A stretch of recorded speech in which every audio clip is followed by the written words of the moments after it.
Texas gets the win at home, got a little closer at the end than you would have liked, 34-31.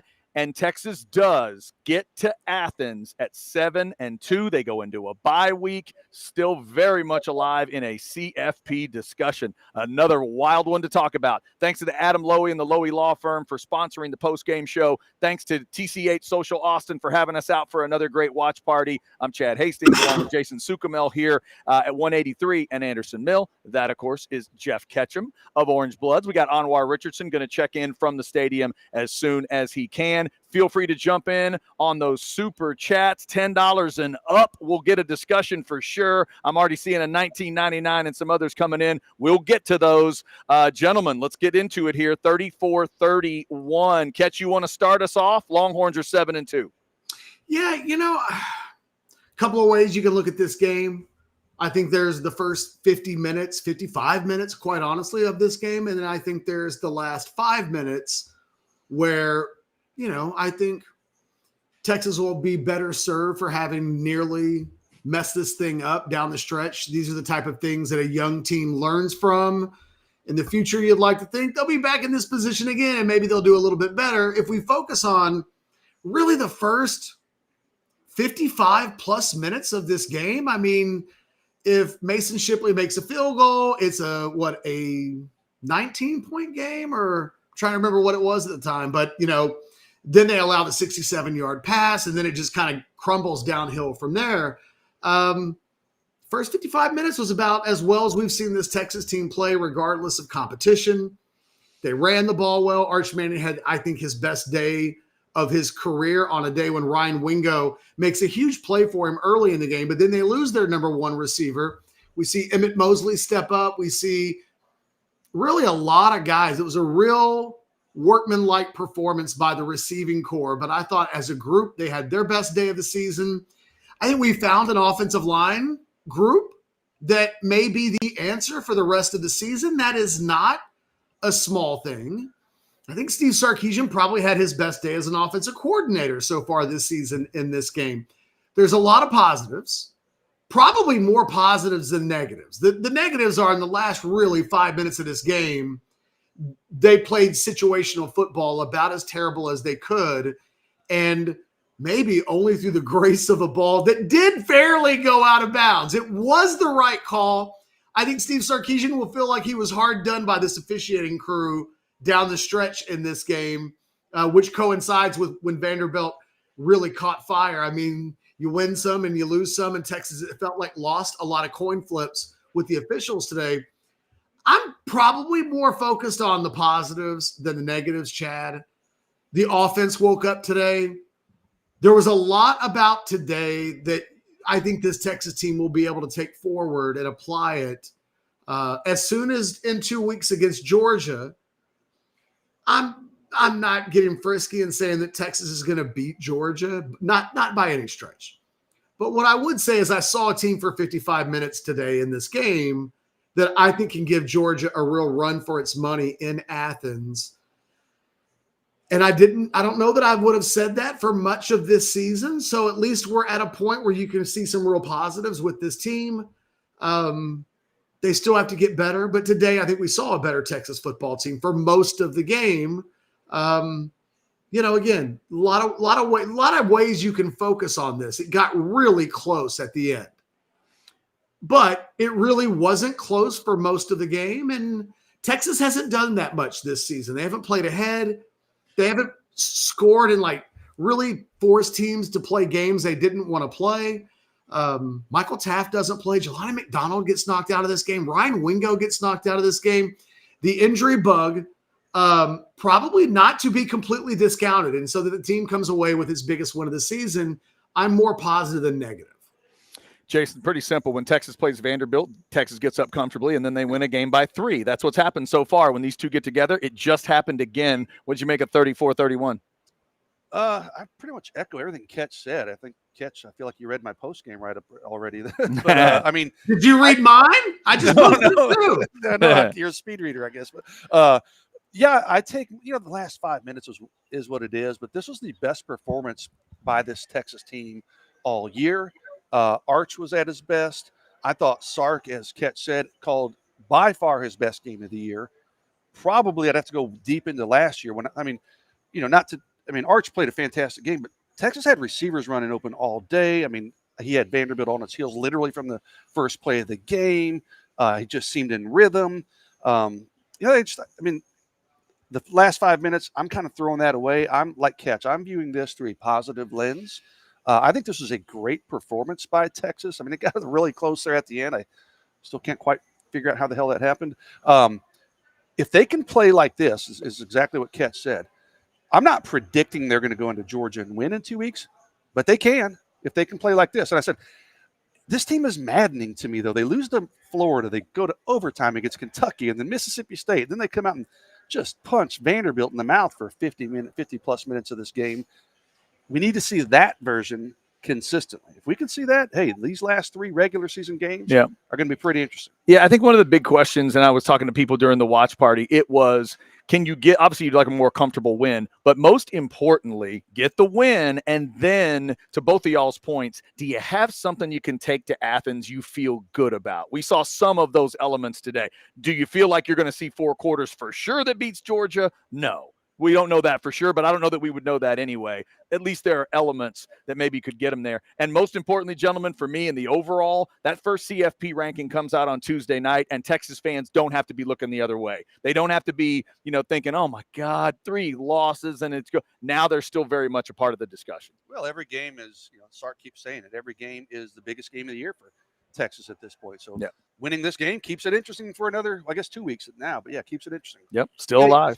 Chad, before we go to the super chats, I just wanted to say on the back, 2 things. One, on the back end of your comment, and Angry Hammer, we see you. We'll get to you. Don't worry. Mm-hmm. Your $50 are not more important than my 2 points. Just kidding. I think Texas now, from a resume standpoint, forget about whatever. In a weird way, you wonder, maybe it just doesn't matter yet, but Texas, as things stand right now, of the teams with 2 losses, they have a loss on the road against number 1 by a score, and they've got 2 resume wins now that look pretty good. They beat Oklahoma and Vanderbilt. Those are 2 decent resume wins. It'll be interesting to see the way if voters look at the Texas performance through the lens of, we didn't watch a whole lot of it. They won by 3. Maybe it wasn't that impressive versus really what I think a lot of the game was. 2, we can't lose sight of the fact that 30 hours ago, we thought Arch Manning was going to be the starting quarterback. We thought, but we didn't know. And, as recent as like the last week, we've had conversations even amongst Orange Bloods mods, the modcast, the prediction show, where it's on Orange Bloods, where it's like, he's only really had like 1 or 2 good quarters all season. And I've been like, but there's, the numbers are the numbers. The numbers haven't been great. And so, there's this conversation that centers around Arch, where even we were doing shows this week where people were saying, man, I think if they if Caldwell plays, like maybe the offense has a different look. Maybe it's better. We've read that all season long. Yeah. Today he comes in, and look, after today, it just feels dumb to say that Matthew Caldwell should play over Arch Manning. Like today, we finally, I think, have reached a point. Like Arch has now done enough. And oh, by the way, first time, he's been the best offensive player in 4, or the second best offensive player in 4 of the last 5 games. But today is the first time at home. Like I also don't think we can stress enough. 42 freaking days away from home. It's game 9.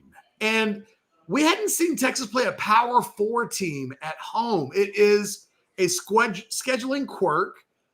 They're on the other side of it. We know they will play at home a lot down the stretch. But, I think that this was really good for Arch. It just feels like for the first time all season, we'll go into a week, maybe other than the Oklahoma game, where it's like, oh, yeah, Arch is a starting quarterback, and he kind of looks like the guy that we think he was going to be, or what we hope he's going to be. the offense just settles down so much more when the anxiety around him doesn't exist. Hey, he also had time to go through his progressions. What a blessing, right? Yeah. We got to see Well, what he looked like and with some good protection. Catch mentioned it all through the week. We asked the question, if Robertson was that good last week, was good enough for you, do you go with Cole Hudson at left guard? They did. And they were able to to establish an offensive line you could live with. Jason, that might be the most important thing that comes out of this game. Well, Chad said it at the watch party. He goes, is Connor Robertson the MVP from last week? I go, maybe, because now they found something. From the last 2 weeks, I think the most positive offensive thing you can talk about that you did not see coming was that. I mean, it allowed them to find what they found today with this offensive line. Now they've got to do it moving forward, of course, but this was the best performance by this offensive line, this in the Oklahoma game, we've seen all year. So, and we'll get the super chat. Enchiladas 4-0, baby. Enchiladas are 4-0. Great 4-game stretch to get to this 7-2. And Catch, to your point, I thought Texas looked way more energetic at the beginning of the game. Glad to be home. Home crowd got to see an early score and really get behind the offense. And maybe Arch Manning did gain a lot of fans today, the ones that maybe were questioning him a little bit. I thought they were terrific at the beginning, and Vanderbilt was dead flat at the beginning of this game. Nobody looked like they wanted to get off the bus. Nobody wanted to tackle, and Texas got Vandy early. And just like last year's game, Texas was able to get out early. Vandy put up a fight, but it wasn't enough. So I think all credit to Texas early in this game for taking advantage of DKR. I thought they did a great job. All right, let's see. That 50 spot from the Hammer. Let's start there. We'll look for the big money. $50. This team is infuriating. We had a chance to make a statement, but instead we step on our and let the announcers get back on the Pavia train, pissing away a chance to take the narrative back over by boat racing the number 9 team in the country. Settle down, Angry Hammer. Here's what I would say. There was no taking the narrative back. The narrative has a chance to be taken back in 2 weeks in Athens. Yeah, agreed. This victory, they could have beat Vanderbilt by 60 today. And there's only so much. I think what this does is it will make everybody, including the playoff committee, kind of rethink among 2 lost teams where Texas belongs. Yeah, we would agree, though, Catch. If it was 34-10 as a final, that does send a different message to the country. Sure, but the country's not looking for Texas to send a message. That's my point. Right, okay. Like the number 19 team in the country only gets to send so loud of a message. Fair, okay. And, I don't disagree that it could have been more emphatic, but you know what that sounds like? Like Texas fans wishing and hoping for some shit that wasn't really going to happen. Like, when this thing is over with, there will be a glutton of 2 lost teams. Prior to this weekend, Texas has kind of been like Texas is behind Oklahoma. They handled that, but Texas has been given so little credit that in this pile of these teams with 2 losses, Texas hasn't been given any benefit of the doubt. I do think, even though they don't emphatically win this game, I think now they've got 2 really credible wins. Neutral field, double-digit win against an Oklahoma team that I think nationally still has a lot of respect.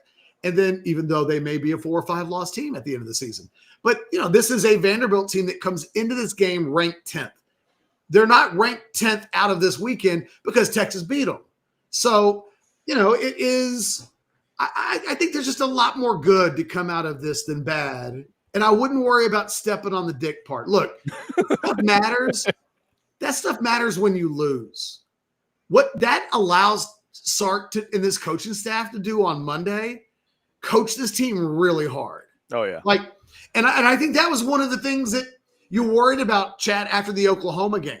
How would they handle success, right? How would they come in? Now, all of a sudden, everybody's telling them how great they were coming out of that OU game. And they almost let the season get away from them at Kentucky. For me, a completely different kind of competitive game than Mississippi State or today against Vanderbilt. Like that should have never happened. Mm-hmm. And maybe it happened because they just didn't show up that day ready to play. I think the events of today, you get to coach the defense hard. I think you get to point to the offense and say, we had a chance to end the game and put this thing away, and we still didn't do it. So I think even though they were the best version of themselves, you still get to hammer them hard.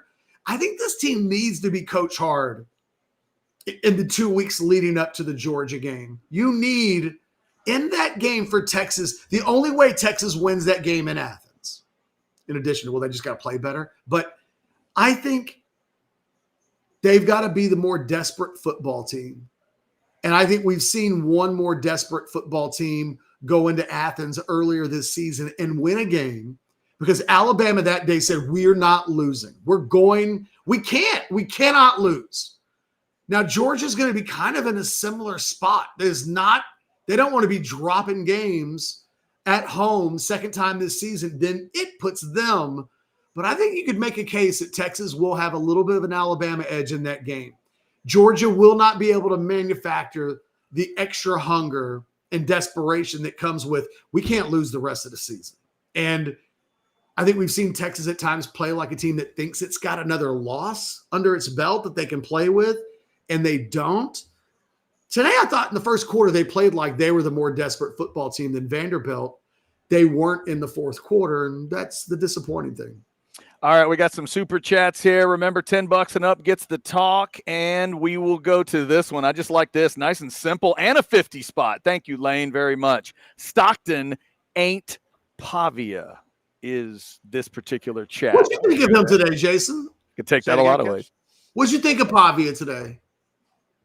About what I've seen for the year. I mean, good for the most part. I thought Texas contained him. Well, he did rush for at the end. What did he rush for here? 43 yards. They contained him fairly well as a runner, but no, I thought Pavia was good. I mean, it's about what I've seen from him all year. Good, not great.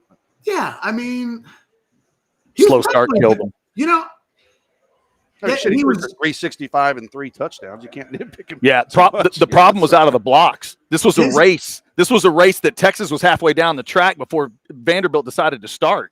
Third quarter, at the end of the third quarter, he'd had a nothing performance. And then his final quarter, I mean, sensational. But, you know. Sacks. He kind of dealt with some of the stuff that Arch has been dealing with. I mean, he was under pressure.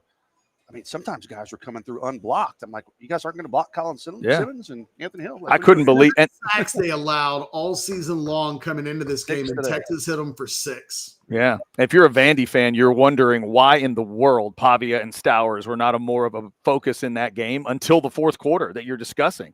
For a while, we were looking for Stowers. He's playing, right? He's not hurt, is he? I literally checked to see if he was hurt. They didn't target the guy for like a quarter and a half. Yeah, he was second quarter. I mean, Texas did a great job, by the way. They mixed up a lot of stuff on Stowers. Everybody on that defense, I think, except Cole Brevard, covered him today. They did a lot of stuff on Stowers early to keep him contained. It seemed like everybody had a chance to leave him uncovered before the end of the game. I was going to say, right, and then they stopped covering him at some point in this game as well. Michael's got a 20 spot for us. Y'all alarmists. This game was over in the third. Who cares if points in the garbage time are scored? Hook them. Hey, Michael, in the end, you take that, right?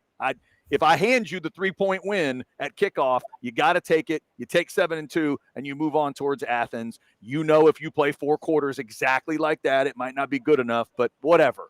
You get the win, and you get through this, man. This has been a wild 4-game stretch, and they stayed alive. And sometimes that's what this goofy conference is about, man. It's about Georgia's got to beat Kentucky 13-12. Everybody keeps bringing that game up, but it's real.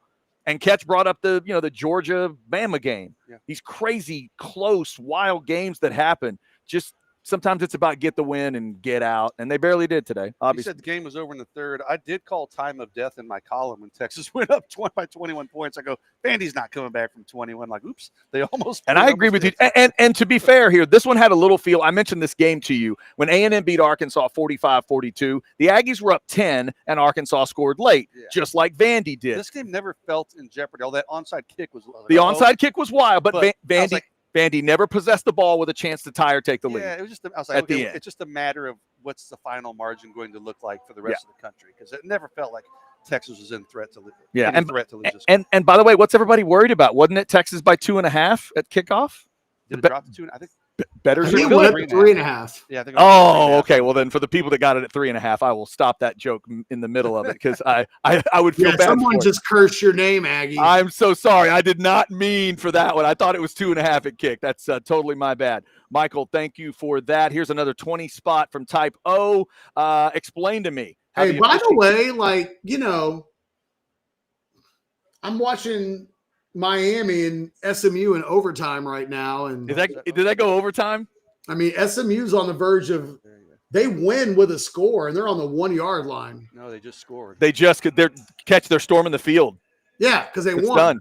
Yeah. So like, okay, look, man, like this, we talk about it. I think it's important to reset.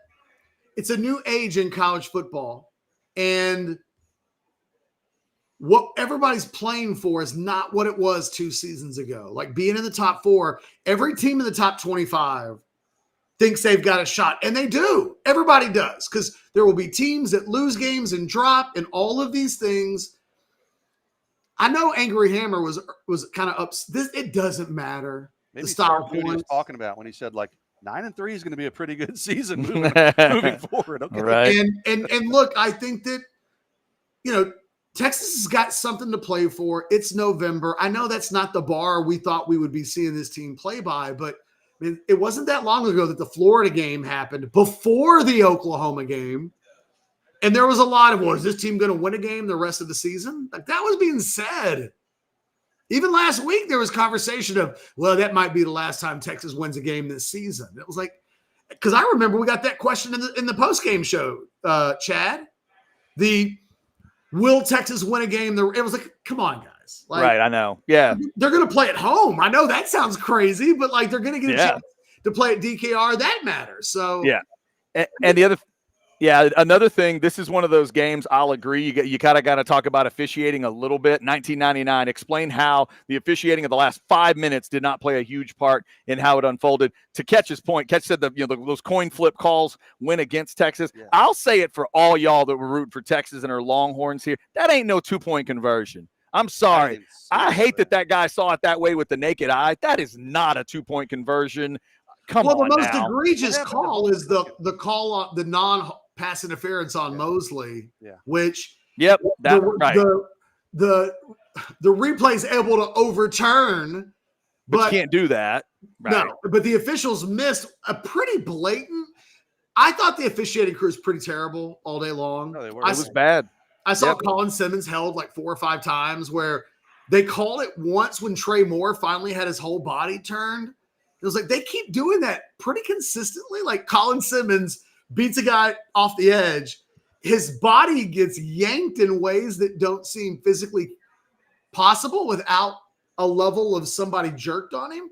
And which sounds horrible when you say it out loud. But like, I just, the officials weren't good today. And terrible. No, never close call. You're right, Typo. Texas. Yeah, like, and that home cooking. I mean, come on, Texas is the home team. How you don't see, like, there's everything you need on that Mosley play. I give you some jersey. I give you shoulder pad. He did everything but like rip knotted his jersey up. He did everything but take the T-shirt up out and stick it over his head like the atomic shirt wedgie. Chad, before we go to the next super chat, I just wanted to there's one more thing that I think we really learned this has been going on since the Oklahoma game.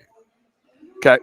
I've had questions about the way Steve Sarkisian views Mason Shipley, right? It's from a range standpoint. I have thought all year long Sark doesn't trust him beyond 50 plus. But we've seen him make it from 50 plus. And the one time, maybe it was even in the OU game where he made a kick and it was like, oh my God, that thing was good from well more than 50. And then the same game, we saw him try a 50-yarder and it comes up short. Or it was somewhere in the 50s. 55 was the crossbar or was the upright, and 56 was the short one. Okay.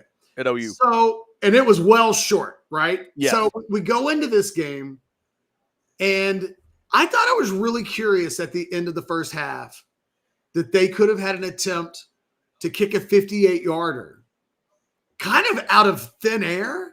Like Texas got the ball. They completed a pass to DeAndre Moore. They get a 5-yard penalty that gets them kind of into field goal range. Well, I couldn't. I was with you. I was waiting. Here's the opportunity. See what he's like from that distance. The penalty, wasn't it 52? No, or that no, it was going to be 57. 57, yeah. Right. And instead, they thought that a Hail Mary attempt was the better play than but then it gets really interesting. He lets Shipley kick it from 50-ish, whatever that was, the one that he misses in the fourth quarter, Mm-hmm. and Sarkisian's face screamed, "The fuck did I do that for?" His body language screamed, "I knew better than to do that. Never again." Yeah. And so what happens? The next time the offense gets the ball, they've got a chance to move the lead up 3 points. And instead of kicking a 51-yarder, which would have been pushed back anyway because Texas couldn't stop committing penalties. But on paper, the ball was sitting at like the 34. It would have been a 51-yard kick. And he decided I would rather pooch it and not attempt the points. I bring all of this up because I think finally with 3 games to go in the regular season, I think we know exactly what he thinks of his field goal kicker. I think we know if it's inside 50, he's going to feel pretty good. Yeah. I think that I think they're real. If there's one negative about today, I think he comes away today not trusting his field, maybe not less, but I think he's kind of emboldened in how I think he's treated that position this season. I think we'll see a conservative Sark with field goals the rest of the way. Well, I think he found his number, Catch. Maybe that's what today was about, because all 3 of us know about really good kickers in the NFL that have made us feel different. Like Catch and I are Cowboys fans. Aubrey can hit like an 80-yarder, and you're a Steelers guy, and your guy has turned into a cannon shot from 60, no problem. But we need to go back to the old days when it comes to Shipley, which is, I agree with Catch, a 50 and up, it's going to need to be an emergency. 49 and in is probably when he's going to trust him to go out there. I said it watching that sequence Catch was talking about, that I guess was his second to last time they had the ball, and they decided to punt it. And I said, if Shipley has a 48-yarder to win the game, I don't have a ton of confidence in him. I know people, I hear these TV broadcasters saying he's one of the best in the country. I'm like, I don't know. Is he? I mean, he's right. better than what Bert Auburn was, but I kind of understand why Sark views him the way he does. I view him the same way, if I'm being completely honest. Yeah. I do think when he's inside, he feels like a different kicker than when he has to go for distance. Yeah. And when he has to go for distance, like, I can't remember one where it's like, damn, he split the middle. It's usually like, oh, that was inside the upright by like 10 feet. The thing that I thought at the beginning for him, Catch, was his ball flight at the beginning was very much like a low knuckleball kind of thing. So when I saw him kick extra points early, I thought, well, let's see what he looks like from 50. That might work. You know, you need a lower ball flight and stuff like that. But that doesn't seem to be the case. And yeah, I just feel like you never know where the thing's going when he's got to kick for distance. And he usually does keep it in between the goalposts. And it does seem like on 50, like, you know, there's no book for me on him where it's like, oh, he's missed it short. He's missed it wide. He's done a lot of different things. And I think that that's what Sark's probably seen in practice and that it's played out in games. And you could sniff that he just wasn't completely comfortable letting it rip from 50 plus with field goals. I thought the entire way the game was managed today was evident of that. Like the 58-yarder at the end of the half. In fact, they were so close. There's a part of me that thought, could they get a quick throw in 3 seconds or less? Because, you know, where they were. And then they got the penalty. And I was like, okay, well, now it's not 63. Now it's a 58 or just like, yeah, I wanted to see it. Yeah, I wanted to see him try it, but Sark would have told us, "Hey, he missed 55 and 56 in Dallas. Why would I think he can hit 58?" But yeah, it's going to be interesting to see how that looks if there's a big moment in Athens or somewhere else for this team. All right, let me search for some money here. I think we know how it's going to look if it's less than 4th and 5. I agree. 1999 from Darian. Not sure what happened in the fourth quarter, but we're 7-2. Damn it. We like to live life on the edge. Hey, Darian, it's been a wild up and down, little roller coaster these last couple weeks, but the roller coaster was emotional. It wasn't win-loss. You won all 4 of these games, and if I tell you at the end of that Florida game, you're going to be 7-2 going to Athens, obviously that's what you want, and we asked that question that night. Can they do this? We know they can. Can they get this done? They figured out a way to get it done. So, and I don't think we thought they would. I don't remember exactly what I said, but there was no evidence coming out of the Florida game that level of consistency would show up. And I think the best thing about today is, look, what do I always say? You want to be better in September than you were in August. I think Texas probably was, scary as that might be. Mhm. You want to be better in October than you were in September. And I think Texas definitely was, right? And then you want to be better in November than you were in October. And you want this progression to continue all season long. Texas had a weird road of getting to this place, but I thought today's performance was the best performance of the season, and for 55 minutes, Mhm. and then it really missed. Sark's body language when they miss when Shipley misses the field goal, and on the very next play they allow a 67-yard touchdown pass on a busted play, is a sliding doors moment in that game where a game that should have been over, that never should happen. Mhm. All it took was a couple of one little thing, and the game's so much more comfortable. And Texas almost, and look, I guess at the end, they got one of those 50-50 bounces to go their way on the onside kick because that ball was there to be taken, and it does correctly get called out of bounds. But when I watched it live, that was tight. I was like, I don't know what it was, but I know they ended up with it, and it didn't look good. It looked like two Vandy guys fell on that ball live. I was like, they're going to overturn this, and Vandy's going to have the ball. And then when I saw the replay, I was like, oh, okay. But and I deleted a comment that I made where I was like, nice job on the kick on the onnside's kick, Parker, because they found him on the second go around, and Parker's chasing that ball like he's chasing air for breath, like his life depends on it. He was chasing that ball. Yeah, that was rough. Darian, thank you very much for the super chat. Anwar coming up from DKR as soon as the Sark presser is done. 1999 from Heath. Defense pooped the bed. Arch played his best game. Somehow it was still a disappointing game. Hook, a disappointing game. Heath, you got the win. You got the win. There's nothing disappointing about a win in the SEC. Yeah, I'm a glass half full guy today. You just beat a top 10 team. You started that well. Yes, you held on, but come on. Bad calls down the stretch. You were up 10. They had to score late to cut it to 3. They never had a drive to take the lead or tie the game. Disappointing? Come on now. Hey, you just beat a top 10 team. I don't care what the final score says. You'd be happy with that, man. Hell, I picked Texas to lose the game. So figure it out. Yeah, by the way, here's the other thing. This is the other pact we may need to make, because Ketch and Michelle, the enchilada twins are in. They're committed to eat enchiladas until Texas loses. Here's the other commitment, at least I'm willing to make. If y'all want me, Jason Sukamel, and Anoir Richardson to go super parents again, we all went distrusting parent against OU, Texas wins. We all went distrusting parent against Vanderbilt. We all picked Vandy, Texas wins. I think Jason and Anwar and I might be willing we're picking Georgia pick Georgia in 2 weeks. I'm willing to do it. Are you in? Well, look, they may have to do that if they want to beat the quarter in the win in the pickings this year. Wait, quarter picked Texas this week. That's right. So, is that right? Quarter? Okay, quarter getting some rhythm back. Well done.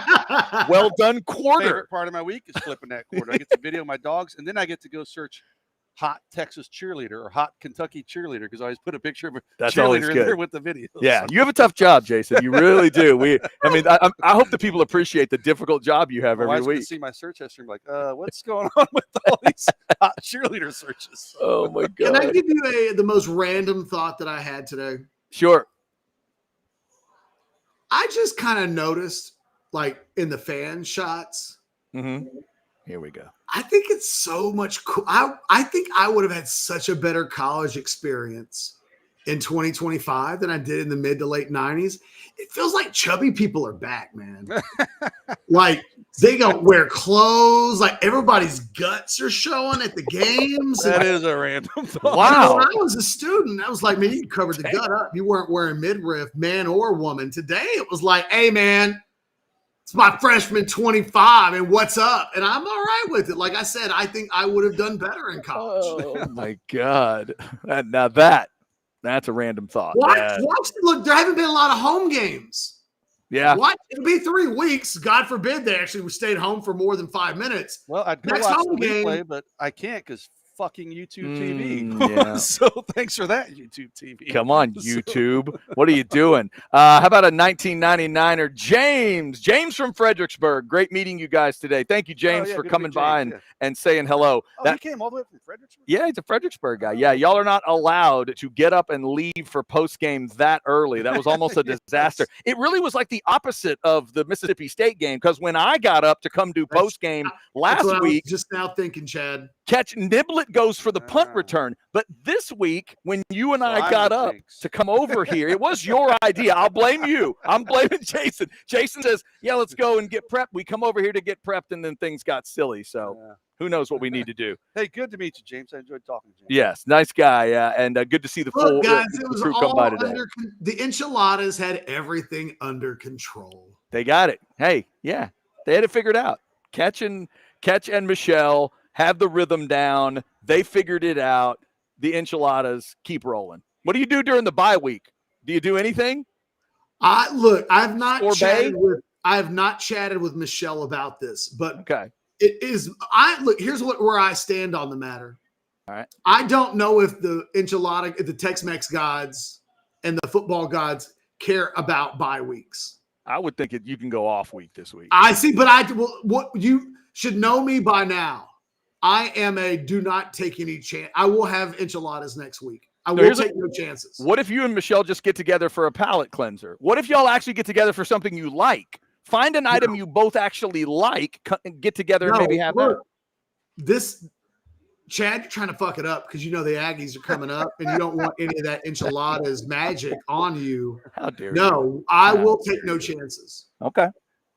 Plus, who's to say if I have enchiladas on Thursday or Friday of next week that it won't help lead to results in terms of playoff positioning that wouldn't otherwise occur? Like, I can still make good juju happen. That's fair. Okay. For the burnt orange. I know the people that make enchiladas around the Houston and Woodlands area will be happy to hear that you're going to keep this thing rolling. I gotta be honest, enchiladas are not very expensive. So I hope the enchiladas Tex-Mex market is not waiting for me to come in and like save the day, because that's a hard wait. This is not like a caviar or foie gras or like a T-bone, expensive steak kind of a run. That is fair. I feel like the ones we had yesterday were like $11. Yeah, well, there you go. Yeah, you're reasonable. The overhead can't be so good that like, oh yeah, catches in the enchilada game. We saw Barb's 10 again today. What's up, Barb's? 1999. A win is a win. An MF and win. Arch is a tough SOB. Thanks, fellas, for the TCH watch party, and YouTube TV can eat a bag. Yes, Barb's 10 is in that group. We hope YouTube TV gets it all figured out with ESPN and ABC. Thanks to everybody for coming out to TCH Social Austin. And back to the point I made earlier, or a question. I'll ask both of you guys. Do you guys think something happened today with the fans and Arch? I know how it ended, but the way that game began, I was hoping for a game, Jason, where the fans could really put their arms around Arch and say, all right, 16, whatever happened earlier, and the booing in the UTEP game or whatever, like, dadgummit, you're our guy, let's go. Do you think that happened today at all? Yes, until he has a bad game. The next bad game, they'll be on him again. I mean, fans have been critical of Arch, and sometimes deservedly so. Some of the talk about benching him for Caldwell is a little much. Hell, there was a post on Orange Bloods last week, and someone said like they almost wanted him to suffer a minor injury. Like, dude, come on. So, I would hope Arch earned some of their good graces with this performance, but fans are finicky, man. So if he struggles against Georgia, they'll be right back on him. So. Catch, what'd you think today in that home environment? The way they started, do you think there was anything that Arch kind of gained with the fans today? No, I mean, yes, slightly. I think that we're probably somewhere in no man's land on this, because I think what Jason said is right, that let him come out and have a bad half against Arkansas in a few weeks. And, I don't know that, especially knowing, what the mood could be the week after Georgia. We don't know. We really don't have a good firm view of like what the hell needs to happen in order for Texas to be playing in late December. We just don't. That's true. And by the way, for the record, 7-all at the cocktail party, and Florida is at the 10-yard line. Continue. Wow. Okay. I would just say that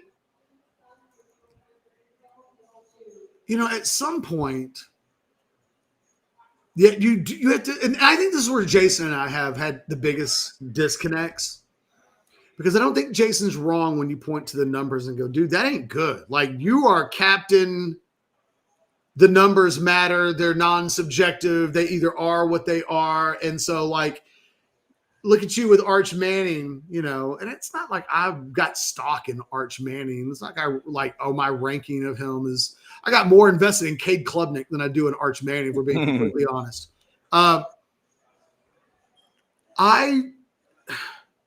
just think that in all of these games, I can see him getting better.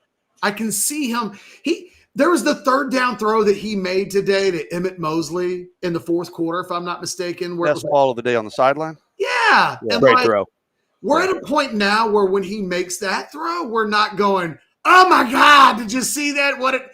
I think we were doing that some, though. Early in the season, it was so bad that every time he would do something, it was like, got to go back and show you this one throw that he made that was really good.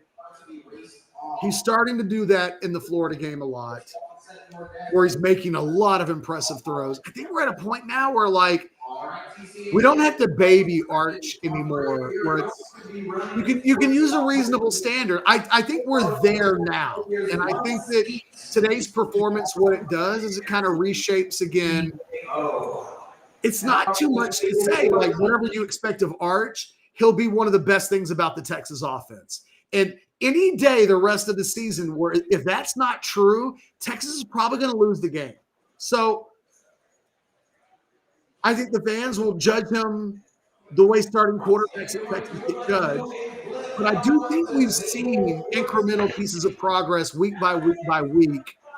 That Kentucky game was so awful that I think it probably unfairly diluted it a little bit, because it was such a stinker that you can just turn around and go, yeah, he's played okay. He's been better, but that set it back at 0. And and especially if they lose that game, then the weight of that performance, I think, feels different. But he's 9-2 as a starter. They're 7-2 this year. There's a good chance that they're going to be 15-ish. Like, I just think at some point we have to really start thinking about him in this first season more about what he is doing instead of the things that he's not doing. And for one of the first times probably this season, the what he did do versus the what he didn't do was tremendously one-sided, right? Like, he's had performances where, and I think this is probably Jason, the Florida game, right? It's like, well, golly, there were days moments in that game where he stood in the pocket, took some hellacious hits, nobody was blocking for him, and threw some money balls. And then it was like, yeah, but then he missed a couple of receivers that he probably should have hit. And then there were the interceptions. And then it was always like either 2 steps forward or 3 steps back, or 3 steps forward and 2 steps back. It felt like, okay, we've gone a month. Maybe he's +4 in steps. But this is we're not counting your steps performance. And I think he needed one of those severely. And obviously, we've had some chats coming in on injury stuff, and hopefully we'll get an update on that when Anoir joins us after the post game. Obviously, Ryan Wingo, the first guy you'd probably think of. Guys, I missed Jelani McDonald going out of this game. I didn't see it happen. What was it, Catch? Was it the play itself? I don't remember. Okay. I just remember as soon as it happened, you could tell it was. It's funny because Dalen McCutcheon, when he got his arm hit, I was like, oh, my God. He's out for the game, I thought, right? Yeah, and then he came back in. Mm-hmm. Wingo was holding his hand in a way that made me think that it might be serious, or I guess it was his thumb. It was dislocated. It was kind of gnarly looking.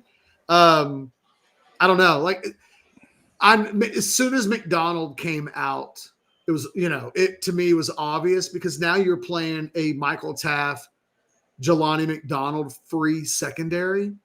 Right. And that playing prevent. And I mean, everybody at the game, what happened to the secondary? Well, you're missing 2 all conference type players, all Americans. You're playing prevent. I mean, You kind Was of it- get lazy a little Was bit. it upper or lower body? I'd in terms of It looked like upper body. an upper body thing. Okay. At Gotcha. one point, they said on the television that they were holding him upright, like by his shoulder, or like it didn't sound good. Yeah, this thing looked really weird with the receivers for a while. The Wingo thing was really a flukish kind of thumb injury where it's just look like he was just trying to basic, a stiff arm and has the thumb. Mosley looked like he was banged up a second, but was okay.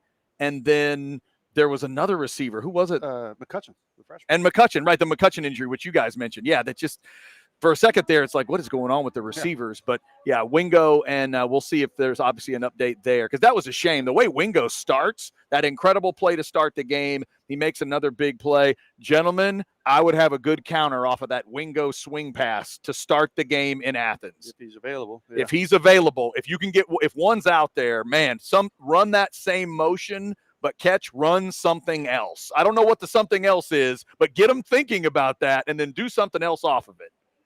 Well, I think one of the things that they did again this week that they did last week, and that we've seen them do a better job in the last few weeks. And you guys, Chad, I know you know what I'm probably going to say. Jason, we've all done enough post-game shows where like I've beat the same drums pretty consistently. One of the things I've always been and I felt like they needed to do more of this with Quinn, which is ironic because they spent so much time kind of throwing manageable balls and shorter throws, and like that was kind of Quinn's MO. And I've been saying all season long, like when you got an Arch Manning that seemingly doesn't have any confidence and is lacking conviction on throws, give him something easy that can get him into a little bit of a rhythm. And like today is like a perfect example of that. Like Jason said it at one point in the chat. It was like, man, that might have been 6 inches away from the first touchdown. I was like, but you know what? Yeah. Like that was that 6 inches by giving him an easy throw. It's also not an accident that, here we are. Arch ends up having his second consecutive 300-yard game. He ends up putting together, I think his best performance of his career, considering the competition. You could look back at UTSA or Mississippi State from 2 years or from last season, but 25 of 33 for 328, 3 touchdowns, no turnovers. When we didn't know if 30 hours ago he'd probably play. I think we thought he would, but you didn't know. Then he loses, Wingo. And then there was a lot going on in this game. And the one thing that didn't change was his level of play was pretty high all day long. And, the game, the last time we see Arch Manning really do anything is the ball that he throws to Emmett Mosley. There were two balls to Mosley that originally he did catch for a touchdown that they overruled, made an incomplete pass that should have been pass interference. But then he would have had another long pass to Mosley if not for a pass interference that was called. So like Manning never stopped being impactful in this game and really good. And, look, who knows what it would be like against Georgia, but that Georgia defense can be had. And I do think that we're in a point in the season now where if Texas can protect in 2 weeks like they did this weekend, and that's a big question mark. I mean, Georgia's got different. We've seen what Georgia does to Texas. We just have. And so there's not a whole lot of benefit of the doubt in that matchup that can be given.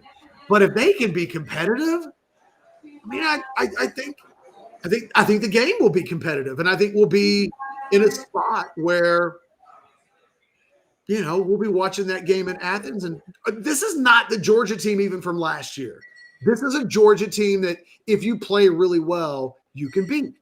And we'll take that from Texas. And I'm not giving them the benefit of the doubt in that game yet at all. I don't know that I'll ever get there, but there was a lot more about today that made me think it's possible than anything else I've seen this season.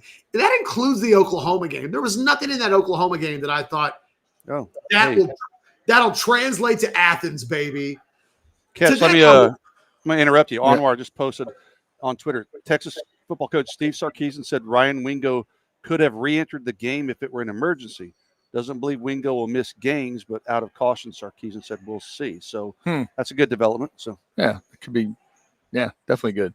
Well, and I do think they'll have Taft back. So a part of what they would have dealt with today with losing both of their safeties, and again, I don't know that we can stress that enough. I actually think Derek Williams and Phil Simi were. I don't know.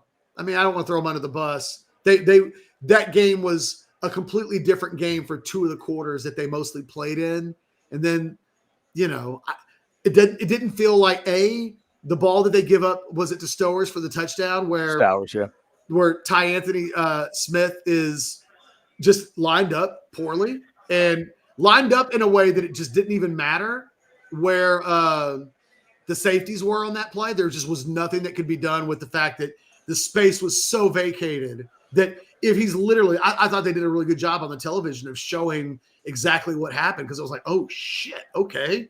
Because I think it would have been real easy to say, well, that was on, the safeties. You take that play away though, and then you go into the fourth quarter. The bust for the 67-yard touchdown didn't look like it was on a safety. Right. So, that was kind of Gilbo and Williams kind of pointing at each other about who was supposed to have Stowers on that play. Hard to say, but it looked like, Gilbo just let him go. And and I didn't think in watching, I don't know, there was a miscommunication there. And you know what? It could have just as easily been on one of the safeties. In real time, it didn't make sense to me with what the rest of the coverage looked like, that he would have let him go. But maybe that was a safety mistake. Look, they'll almost certainly have Taft back in 2 weeks. And I think, here's hoping that McDonald ends up being okay, because up until the Colin Simmons run that he's been on in the last month. And oh, by the way, a couple of shout outs we haven't said. I think Colin Simmons in the last month is playing at the highest level of any edge player I've ever seen at Texas. Matter of fact, one of the things I may try to do in the next 24 hours is try to go back and find who's had a better month-long stretch than what he's had. I mean, he's just, 8.5 sacks in the last 4 games, if I'm not mistaken. He's just been never ending in terms of his impact on the field. Mosley, huge performance. Like, he deserves a real attaboy. And you know what? Ethan Burke, talk about a guy that in the last 2 weeks has really responded. I thought we were at a point at the midway point in this season where it was fair to ask, should Ethan Burke be playing as much as he is? In the last 2 weeks, he's been a difference maker on special teams and on defense. And, I think that, that guy, I think I've been hard on Ethan Burke at times this season and saying, I don't think he's been at the level that he needs to be at. Last 2 games, he's been everything that they would have hoped he would have been as a senior starter coming back this year. And man, if he can keep that up, what they've got with him and Simmons, and I thought Brad Spence had his best game of the day today, or the best game of the season today. He was really good. And he even made a great play in space, one-on-one early in the game where he forced a receiver out of the backfield to go back inside, but then he makes the tackle. I thought, I thought it was, there's a lot of really positive things on a day when it just didn't feel like a whole lot of positives were being talked about because of the way the game ended. Jason with a 1999 for catch. At this point, is Texas where 5-star safeties go to die? We have too much talent in that room for this production. We have definitely missed on the evals or development. Yeah, your best safety is a former walk-on. Well, I mean, Jelani McDonald is a super blue chip. It was rated as a 5-star by multiple services. So, and we know that Derek Williams is coming off of a significant injury. And look, Xavier Filsaime is getting his first real taste of playing time. Like, slow down, settle down, settle down. Because look, if the safety position had not been a strength all season, and if we were watching we've been watching Jelani McDonald all season going, Jesus Christ, I hope that guy doesn't go pro. Like, simmer down. Yeah.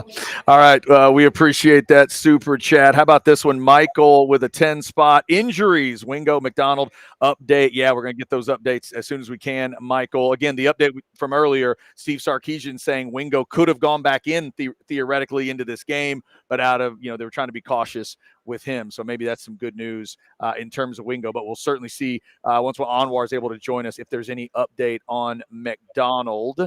How about this one from James, 999? It's why I have no hair on the top of my head. F me, let's go by week. Let's go bye week and then Georgia. Yeah, James, that was a get through it kind of a game. But again, I mean, scary, yes. Closer than it should have been, yes. But not quite the game where it's like, oh my God, Pavia had a pass into the end zone to like beat you. It wasn't exactly that. But I get it. I get how there would definitely been nervousness in that game. All right, let's see if there's any other 10 spots. I think we cleared all the 10s. Nope, there's one right there. Google Scholar with a $9.99, dropping something in the buyout Filsamy fun. Oh, Lord. We have to have a better option than him. Oh, let's call that screen pass the Wingo Swingo. I'll see myself out now. Yeah. Hey, I was He'll looking be here at all the week. stats of Arch's 33 attempts. 14 were at or behind the line of scrimmage. I mean, they ran a lot of screen game in this one. In passes at 15 or deeper, he was 2 of 3. I don't see how that's possible because he had the Hail Mary that was a miss, and then the one to 2 Hail Marys missed. well, only one right? actually counted. The only one counted in the stats. So Oh, right. Okay, gotcha. The pass that was almost caught in the end zone, almost the great catch by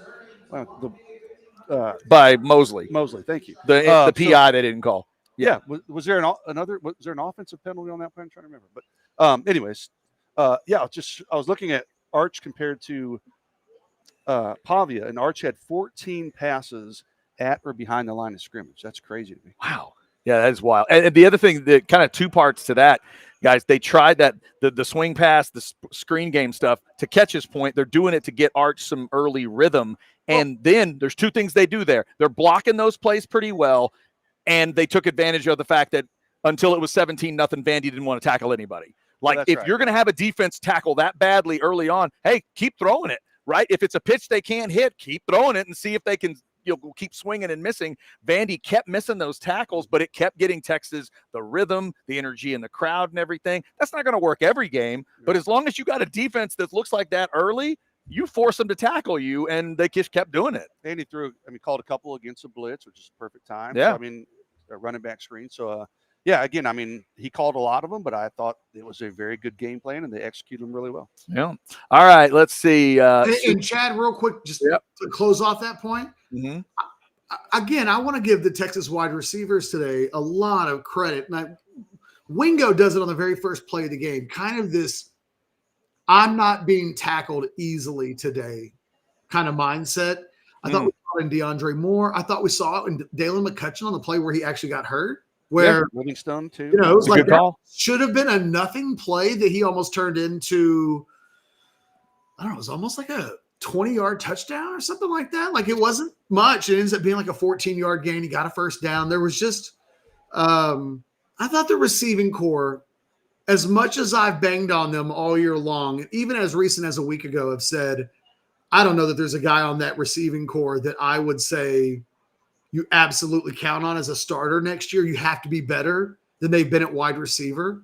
They were really good today. And I don't know that my opinion on that changes about next season, but it might if we keep seeing the type of performances that we saw today.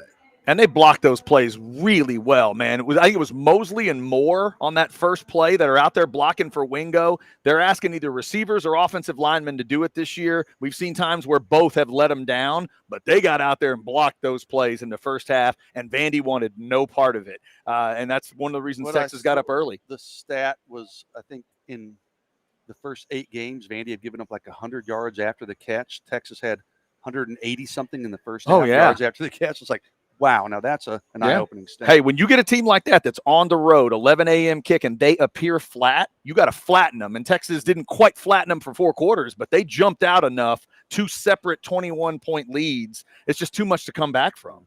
Even if Vandy was some dynamic, incredible offensive team, that's just a lot to ask in terms of of trying to come back. All right, again, Anwar's coming up from DKR. We're cleaning up some super chats here on the lower end. FB79, you're not getting me this time. Never apologize for the win, but this collapse in the fourth quarter is a perfect example of Sark's culture. Yeah, that's an interesting way to. I don't know if I'd go that far. Is that where we're going here? No, That part of Sark's culture is collapsing and almost giving up a win? I'm a little surprised at how many people are focused on those last 5 minutes and not the 55 minutes of really good offensive Yeah, it's football. not even 7 o'clock at night. I know it's like we can't blame it on everybody being drunk. Maybe, I don't know. I mean, it should have been drinking, but I don't know. If they win by 10, would FB have yeah, sent if they that don't give up chat? that last touchdown, they win by 10. Is that a little better? I don't know, man. Maybe because the onside kick was so close. I mean, I don't know. I'm viewing this game a lot differently than I sense that people in the chat are. You won the game. I'd go Herm Edwards on this one. You play to win the game. Hello. $4.99 from Jake. Way too close to end the game. First game, I think offense outplayed the D. Good game, 55 of 60 minutes. Tried their best Mississippi State impression at the end. I disagree with that. That's not what this game felt like to me. That's not it at all. Yeah, no. I And Mississippi State's the one where they got to fight at the end and play well at the end. I mean, look, here's what I would say, Chad. I think everybody that watches Texas football stuff online, YouTube, they know I'm the most nitpicking son of a bitch that watches the team. you will pick a nit. And I always say I do it in the name of, well, what's the bar? The bar is to win a national championship. The bar is to beat Georgia and Ohio State. And that those are the performances, that those are the levels that week in and week out you have to be playing, or this isn't working. For 55 minutes, we saw if Texas had played this well against Ohio State, they would have beaten Ohio State. Yep. If they had played this well against Florida, they'd have bludgeoned Florida. They didn't.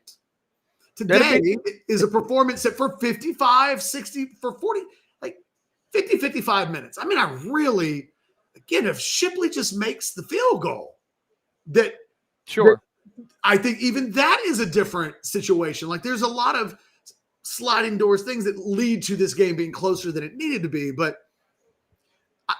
as the resident nitpicker in this town on this team, I think you're doing it wrong today if you're nitpicking.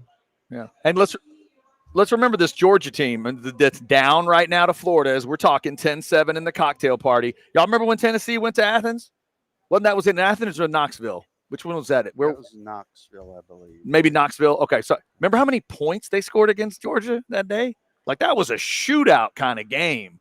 Let's not act like Georgia, to catch the point you made earlier. This is not a Georgia defense that is that Georgia defense. That was in Knoxville. Yeah. From this last, it was Knoxville, you're right. But that turned into a wild shootout. And that's when Kirby Smart, after the game, said Tennessee deserved to beat us today. And we just made plays. The one thing we'll talk about in the next 2 weeks, gentlemen, is those 3 words Kirby has used. Hard to kill. That's what he keeps saying about his team. And I agree with him. We'll see if they can get out of the cocktail party today. But Georgia has a game next week, though. And I think that's not a tiny, insignificant detail. Right, because they got the bye leading into this week. So they're at Mississippi State next week. Oh, is that it? Okay. And look, I'm just saying that we've seen Texas play a couple teams. Florida, we saw coming off of a bye week. And we've seen, I think we saw a Florida team that was the freshest and best that they've looked all season. Kentucky, if I'm not mistaken, weren't they coming off a bye week coming into that game? Yes. And we saw as good of a version of Kentucky as they would probably say that they've seen. Again, I'm not picking Texas in this game against Georgia, but I'm telling you that there's just so much more to be optimistic and positive about today than there has been at really any point this season. And I think that includes the Oklahoma game. I think Vanderbilt's better than Oklahoma. I think Pavia is better than Mateer. Agreed. I think that's an older Vanderbilt team that nobody's really punked all season long. And for most of the game, Alabama didn't punk Vanderbilt. For a lot of this game, Texas was slapping them around like a team that had 20 super blue chips on it, and the other team has none. That was that's my disappointment today, Catch. This defense was making it feel like Vandy wasn't going to be able to get near enough. The fact that they end up with 31 is a little bit embarrassing is not the word, just disappointing for me for the defense. I wanted this Texas defense to be able to end it and go 34-10. Check that out, America. It wasn't quite that kind of a game, but for a while, man, they took that offense apart. Pavia. And, I mean, Cedric Alexander, the LBJ homecoming and all that, where'd he end up? What did Cedric Alexander end up with? 5 for 11. Wow. I mean, come on. Catch at one point, Pavia had 1 yard rushing. 1. In the first half, Vandy had 14 yards as a team running the football. Texas. No, like I said, there's a lot more about this game where there are positives. And, I think this season hasn't been enough fun. And there haven't been enough good performances that even if you only get 3 quarters of a great performance, because I think that's fair, right? Like they were great for 3 quarters. Absolutely. And I don't know. You need to take the bye week and go on vacation someplace. And don't even worry about college football. If after today you're like, I can't be happy.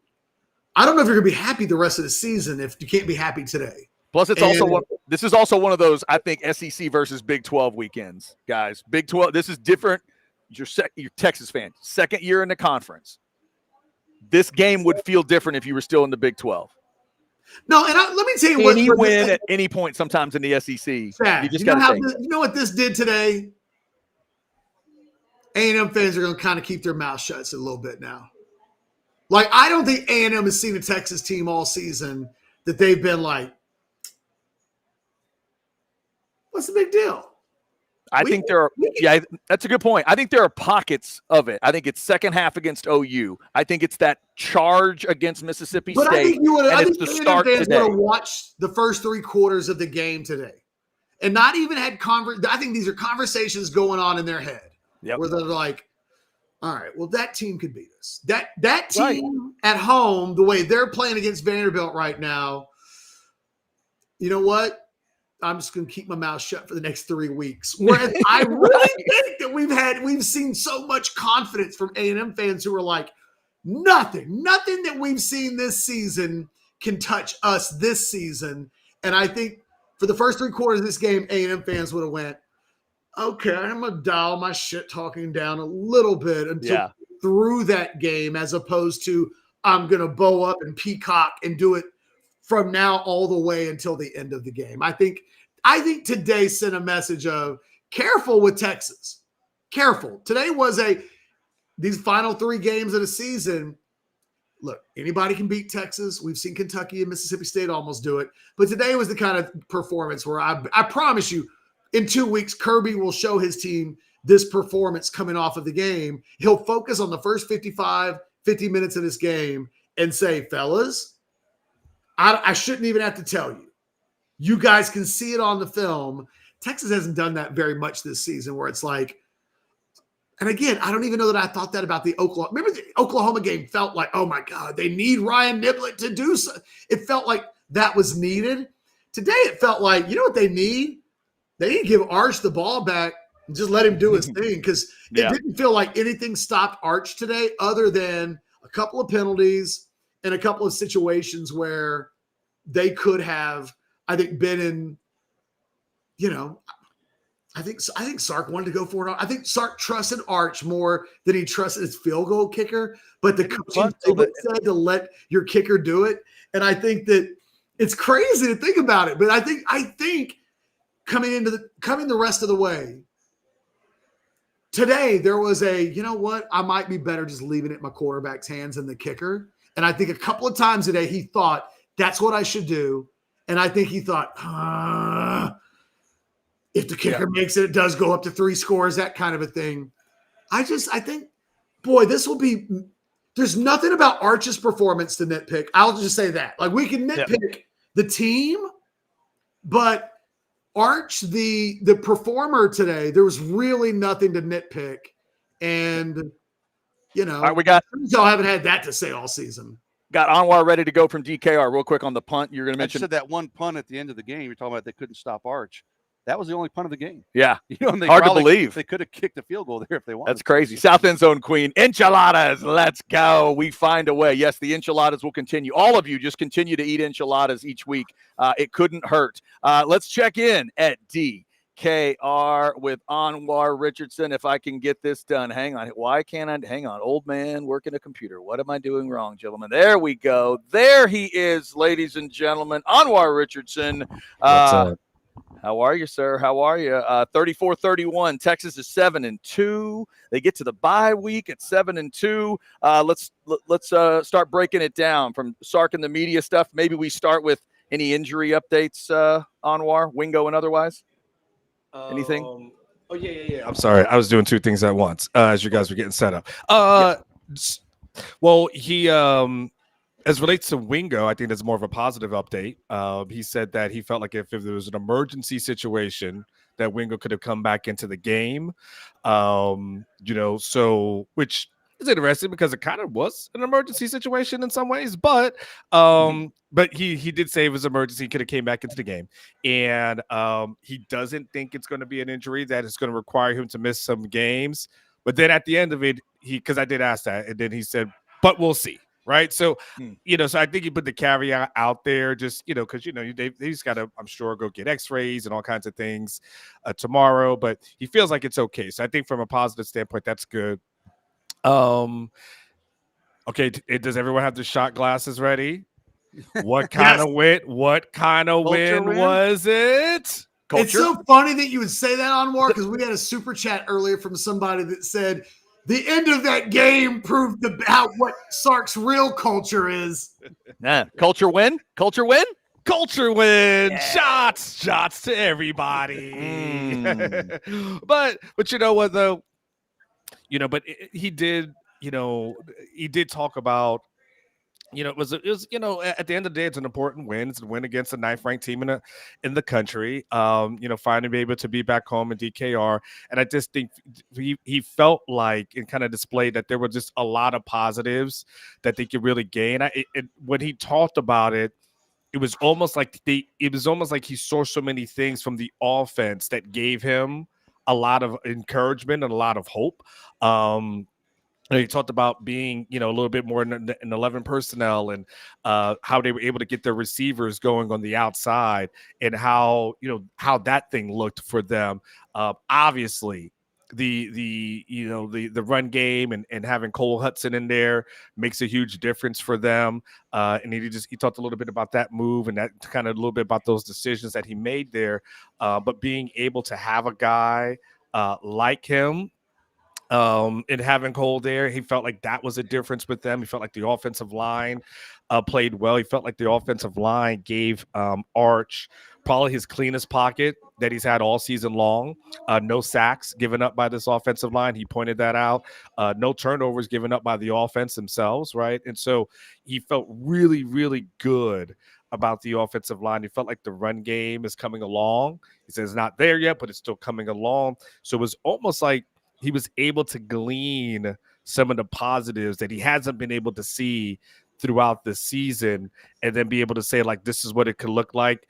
Obviously, he thought Arch played his best game so far. He felt like Arch is getting more comfortable, having, his talent levels gone up. It's really rocketed over the past few games. He feels like there's a lot, the comfort. He just said that the good throws that he was able to make, the smart throws. He pointed out something that there's a specific check down that Arch made. Let me see if I can find it. He talked about, let me see, who did he say he checked down to? He said he thinks it was maybe a check down to Park. Oh, no, he checked the ball down to Wisner. The play was for Parker. He checked the ball down to Wisner. And he said, honestly, he goes, I don't think that's a play he makes a month ago. But that's a play that he made today. So he goes, it's a little thing, but it shows how far Arch has come and how far he's gone. And so he was very excited. I think there was a lot of excitement about the offense finally kind of putting some things together, feeling like he should have closed it out stronger, but he also felt like one of the issues was they got a little bit too caught up in the officiating, and he felt like the emotions of that probably caused a little bit of the the disappointing end in the fourth quarter, and he said like that's something that they're going to have to, get better at as far as just making sure they worry about the things they can control and don't worry about the officiating as much. But overall, feeling like they can control their destiny going forward, feeling like the next 3 games. And look, he had an honest moment too. And this real honest. It was one of the questions I'd asked him. I'm going to write this for tomorrow. But he said like, "Hey, I talked to the team."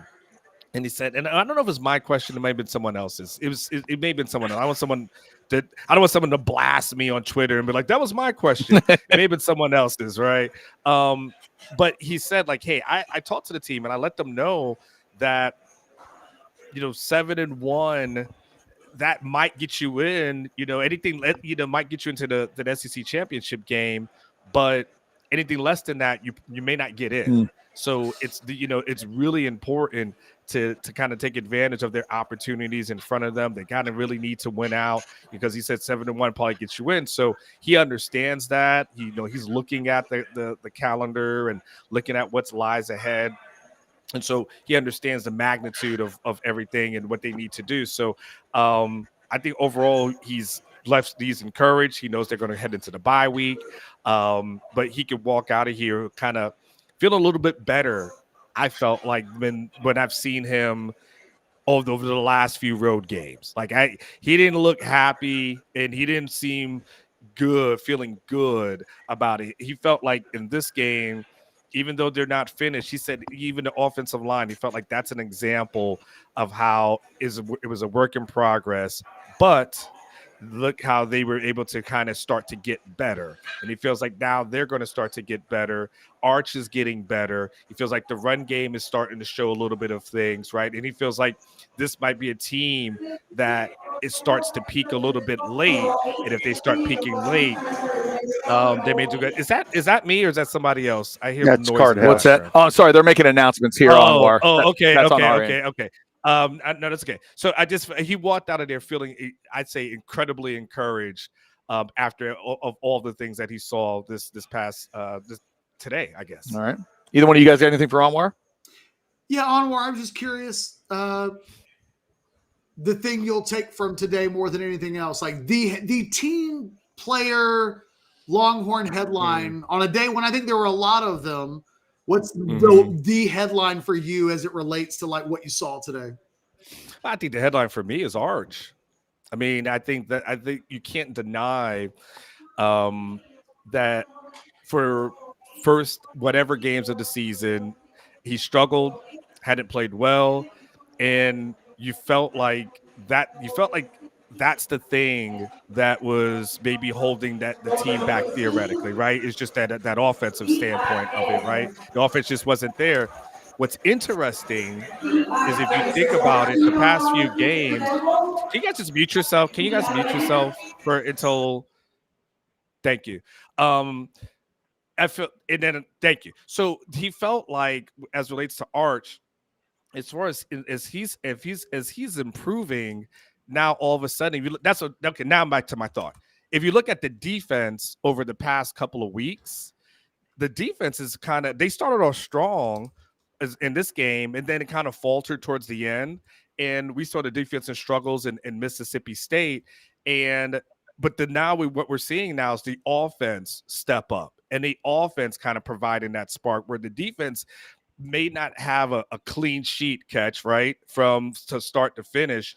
But now you've got this offense going. And look, I kind of joined in at the tail end of what you were talking about.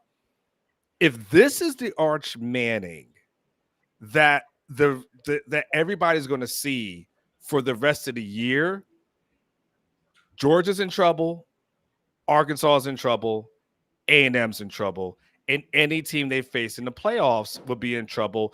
And hell, if they win the next 3, they're probably going to go to the SEC championship game, right? So for me, the big thing is like Colin Simmons, fantastic, played like a monster, right? He was out of this world. Anthony Hill, he's been very consistent, right? So Ethan Burke, arguably the best game I've seen him play here at UT. I mean, I thought Ethan Burke was superb. I thought he was freaking fantastic, quite honest with you. I love everything that I saw from those guys. Those guys in particular. Hell, you can go down the list. You saw, Brad Spence did some good things, right? There's a list of guys, Trey Moore, right? All those guys did good. But for me, I've seen that from them before. And so when it happens, you appreciate it, but it's not like, oh shit, this just happened. When I look at Arch doing it though, I'm like, oh shit, this is happening. And he's becoming the guy that we expected him to be before the season that we didn't see. And that's why, for me, my big takeaway out of everything, two things, Catch. The biggest takeaway is, like I said, if you're playing like this, it's going to be a lot of teams in trouble. The second thing, though, is that this is a team that I wasn't quite sure how they would be able to measure up over the next few weeks. But now I look at it and say, okay, if this is what this offense looks like, I'm now back on board with believing like, okay, this is a team that will be able to make the playoff run. Okay. You guys can unmute yourself. Yeah, and look, they stopped the announcement right as we did that. That was perfect. It just throws me off because I hear and I'm like, what the hell's going on? I try to keep it in mind on where, it is kind of loud and distracting. I totally get it's you. Okay, that's what happens when you have nice microphones. Yeah, that's true. Real quick, let's grab a $10 super chat while we have a sec with Mike. Never doubted Texas all week, but never go to the ground against teams with players like Pavia. Only issue I have is that Sark didn't keep attacking. We got to go nail in the coffin at some point. You know what, Mike? Anwar and I never doubted Texas all week either, right, Anwar? Never. No, I not never. Well, can we now say we're the reason why? Can we join the enchilada band? Well, yes. Don't Catch. worry, Anwar. Hey, Anwar, I have said not only is Catch going to continue the enchiladas, if you and Jason and I can band together as nervous, untrusting parents and agree that we're going to pick Georgia to win this game, I think we can help them in 2 weeks. Are you willing to go there? I don't know. I can write my prediction I don't know. already. I need He's to like, see the more than 1 week. Get home tonight on a Saturday night and just like do snow angels in my own bed, and then I'll think about my Georgia predictions in 12 days. Yeah, right. That's going to say it's a long way. At least now the Georgia prediction happens with a 7-2 record, and the playoff discussion is still there. And it's a Georgia team that like is, it's I don't know. I'm behind everybody. They're losing 10-7. Georgia. They're losing 10-7. That's late second quarter at Florida. About to punt the ball away to Florida. Yeah. Just a. Occasionally, you do have to remind Texas fans, because some of them I don't think watch any other SEC games. I think they just watch the Texas game and then they go about their lives. And it's like, we realize there's crazy games around this whole conference. There's weird, wild games everywhere. And Georgia's in this group when they haven't been previously. These teams live week to week, man. Like Texas has a C- game, they can get their ass in trouble, or a D+ game, they can get their ass in trouble in Lexington. And then they got like an A- game where they can jump up 3 scores on Vanderbilt and really make Vanderbilt look like the JV in a way that nobody, not even Alabama, has been able to make them look like the JV all year long. It's about how you play the day you show up. And Texas will get no style points from this when they go to Athens, just a little bit of confidence. And ultimately, like if Georgia plays an A-, A+ game against Texas, we probably know that Texas is in trouble. But we know that Georgia hasn't had that level of performance inside of them for most. They're not that different than Texas. From week to week, they're capable of some B+, B-, C+, C-. We ain't seen a whole lot of A's from Georgia this week. And we may not see it next week when they play Mississippi State.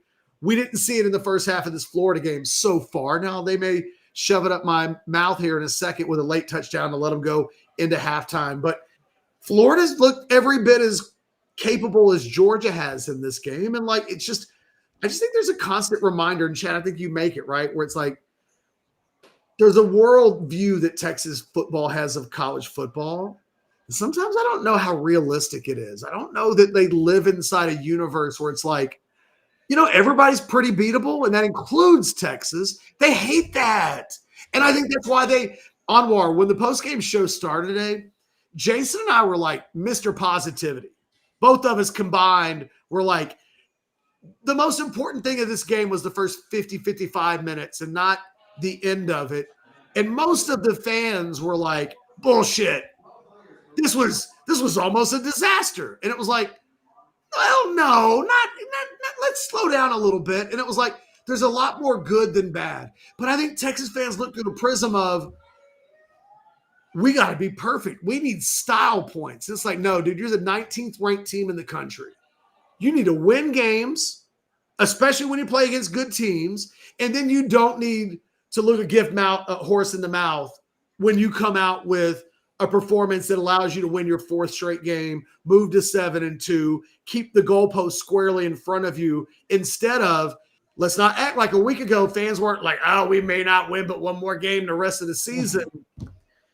Week to week, guys, everybody in the country except for probably Ohio State, and even they've got some week to week in them. So everybody needs to chill out. So here's the thing, though, Catch. Along those lines, when I asked Sark, when my question to him was about weathering the storm of the season, right? The highs and the lows. 1 week it's Florida, the next week it's Oklahoma. Like, I've asked him about that. And Catch, to your point, he said, this is what he said. He goes, this isn't new for us. He goes, you go back to 2 years ago, our final year in the Big 12. He goes, we lost to Oklahoma. And then we had to win out to get into the Big 12 championship game. And he goes, people forget that we had to beat Tech in that final game here. We had to beat Kansas State here in overtime. He says there's a 4-for-1 at Houston with them driving. And then he talked about last season, they lose to Georgia. And then they have to go and win out. He goes, and it went all the way until they had to go to Kyle Field and win there for an opportunity to get into the SEC championship game. So, and he said, and along the lines of that, he goes, they had to recover an onside kick at Vanderbilt. He goes, we had a 4th down with a Quinn Ewers run at Arkansas to seal that game. So he's like, this is nothing. This is what he said. This is nothing new for us. And he goes, we've been in these scenarios before. And so he's like, so I think when Sark looks at it, he doesn't look at it like, to your point, how everything has to be perfect. He's looking at it like, there's going to be some good days, there's going to be some bad days, there's going to be some ups, some downs. There's going to be some times where it's going to be better to be lucky than good. And we're going to take all of that, as long as we get to the end result. But to your point, he's not thinking from start to finish, we're going to dominate. He's like, there's this boat that we're on, it has holes. It is going to have holes from the time we leave port until the time we get to our final destination. That's a great analogy. And I should write that, right? And he's like, and we're going to keep plugging these holes all the way until we finally get there. And yes, we're going to take on water. Yes, it's going to be ugly at times, but at the end of the day, we're going to get there. We're going to take on water when it's all said and done. And Anwar, to your point, there's one ingredient that none of those other seasons had that, of course, this one's going to have. At Athens wasn't a part of any of what you just talked about. That, I think, is the thing that maybe in Texas fans' minds right now, they knew that game was out there the moment they lose to Florida. They know the game in Athens is out there. If they can go get this win and go to 8-2, I think it'll reset everybody's brain on what can happen, because there's nothing about Arkansas or A&M at home that's terrifying a Texas fan right now. Maybe they had thoughts this and that in the season about maybe what A&M could look like. But if they're defense, if the Texas, well, it should, right? A&M's playing well, right? Like Kentucky and Mississippi were just a couple of weeks ago. Like let's not get crazy. True, but there's something about that mountain in Athens that's there, and to the point Catch is making, Georgia's a human team. They've been tested this year. They can be beaten. Heck, if Florida figures out a way today, it's an elimination game in Athens when those two play. We'll see. But I kind but of the want thing is- Georgia to win these next 2 games because I don't want Georgia being the more or equally desperate as Texas go. I think that potentially is, especially if Georgia survives these next 2 games. Yeah. It's a human condition, Anwar, to kind of – we've seen Texas do it, right? Where it's like, you know, it can take a toll on you to just skirt by.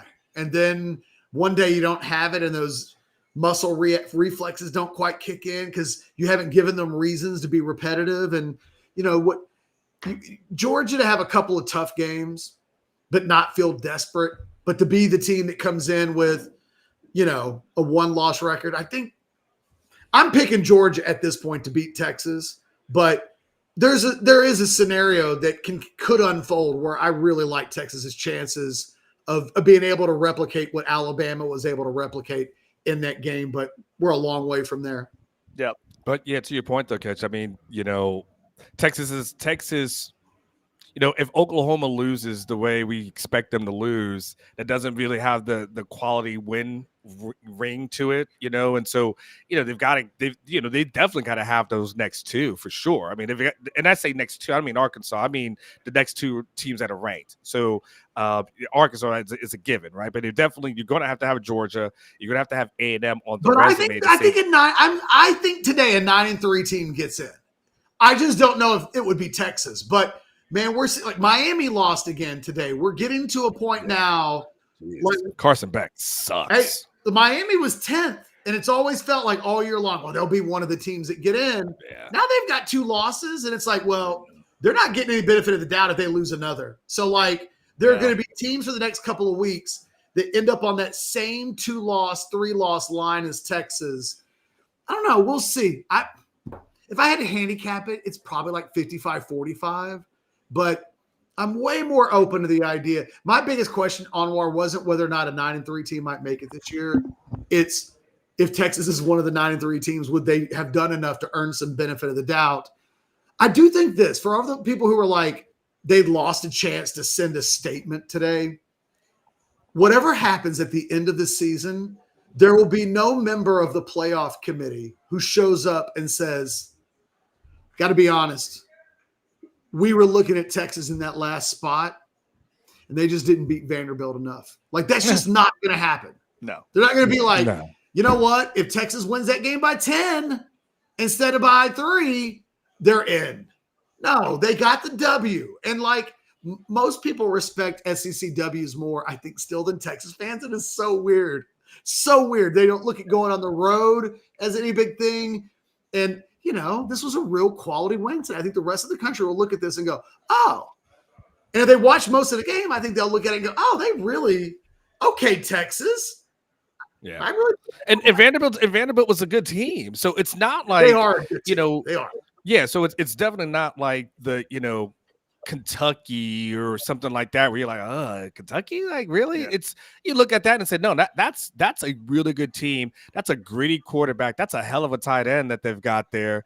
You know, that there's no shame in that one. Yeah, and I think we all know, like a lot of us, you know, to a degree are fight fans and appreciate big fight stuff. Sometimes in a fight, the guy that loses, you know, is a badass. But it's the guy that wins and how he wins. And you're like, man, he made him look like that. For 3 quarters, that's what I thought of Texas today. Because I respect Vandy and what they are and what they can be. And on a neutral field, I'd pick Vandy to beat a lot of teams. But Texas just made them look average at best for about 3 quarters today. And that impressed me. What that defense did to Vandy was really impressive, and what the offense took advantage of was impressive. Things got and Vandy's still in the playoff hunt. Oh yeah, I mean Vandy, they're not eliminated from that. If they run the table, they're going to be in the conversation as well. Yeah, it's a good point. Yeah, it's a good point. All right, we had a few more super chats to clean up. Let's see what else people are wanting to talk about today here before we get some more Anwar's thoughts. S. Roan, keep in mind how many freshmen and sophomores are on this team and how few seniors. Coach Penders with a chat here. Good to hear from you. Oh, no, that's S. Roan. My bad. Yes, it is a young team. All right, and James with a 499. For the millionth time, we have an example of how passive conservative play calling lets teams back in the game. God, we miss Taff and McDonald. defensive play calling. Well, I think It's kind of two different things. Maybe I don't know. Maybe not. We're talking about offensive play. Well, I guess maybe he's talking about offense. But yeah, listen, man, that's been football for as long as it's been around. Teams are not going to quit running the ball to kill clock, and they're not going to quit playing. If they had run a pass on that last third down and it had gone incomplete, let's not act like this fucking post-game show has been losing its mind over. You're right. What did Sark do? All you got to do is keep the clock running. Like, you're right. If you don't get it, you're damned if you do and you're damned if you don't. I nitpicked his play calling at the end of the first half way more than I think I would at the end of the game because they were running the ball effectively. It wasn't like the last couple of games where it was like, oh my God, I don't know if they can get a couple of yards. The problem is that they got themselves into bad third down management on that last drive. Instead of 3rd and 1, it ends up being 3rd and 6, and then they ran the ball. I was a little surprised that they didn't put the ball in Arch's hands, and maybe that we didn't see them do any quarterback design runs today. Yeah, I think Arch finished with 1 carry for 4 yards. I got to wonder, some of that's probably related to the concussion too. Right. I think that's by for sure. Out of caution, But I think that, that 3rd and 6 might be an Arch run pass kind of situation. And they just, rightly so, I think they coached him different today. Jason mentions how quickly they got the ball in and out of his hands. What was it you said, Jason? 14 of his 33 throws were behind the line of scrimmage, yeah. And we know that this is a team that nationally ranks as no team gets an average depth of target deeper per play than Texas does down the field. It is you know that's what Sark wants to be. It's also at times been the bane of their existence. Man, Jason, the offensive line today, again, we've all talked about it. I feel like we got to circle back to it. I remember like 3 weeks ago on a Thursday when Sark was asked, have you guys done any Cole Hudson, Connor Robertson stuff together? It was the day that, I don't know, it felt like everybody there was no guard that anybody was going to be happy with. And he was like, yeah, we've done a little bit of that. But if I'm not mistaken, that happened 2 days after Hudson got hurt, that question. And they had said, we've done some of that. I was kind of surprised that they went with this and that it worked. I think he said, like, we've thought about it, right? Yeah. That's what I was going to ask. Is it snarky for me to wonder, why did it take till the 9th game to find this offensive line, and why did it take an injury to do it? No, but I don't think you knew what you had in Connor Robertson, though, until he was forced in. Robertson has grown up in the last month in a way that a month ago they didn't think was possible. He's the first guy this season that I think is actually doing the thing that in the offseason they were like, well, you know what? Connor Robertson is going into his 4th year. Like, we kind of think he could end up being a good player. That doesn't happen with anybody, but in the last few weeks, it has happened with him. And that they moved Hudson to guard. Like, they have said Connor Robertson's our starting center now. That's not an insignificant thing. And I think that the line they have a real pathway of, okay, yeah, this is who we need to be on offense. This worked. Let's replicate this. And Anoir, what I'd said earlier in the show was that I never felt like after the Oklahoma game that, they'll just replicate that every week. Today felt a lot more like if they can do this, they really do put themselves into a chance to be a tough team to beat. Yeah, I mean, I think it changes the perspective because if they look, the end result, I mean, look, first of all, Vanderbilt had momentum. I remember, Tom Herman used to say he didn't believe in momentum, but Vanderbilt had momentum. If that guy just covers, it just puts his hand down. Vanderbilt has the ball, and we don't know what the hell's going on from there I mean, our whole game, post-game show could have been dramatically different. Giving me the shivers. But at the end of the day, we don't have to worry about that, and Texas goes away with the win, and then we could just kind of move on to, what this thing could look like over the next 3 weeks. And I think it's going to be much more fun to talk about the possibilities of what could be than what isn't. The last thing I wanted to do was talk.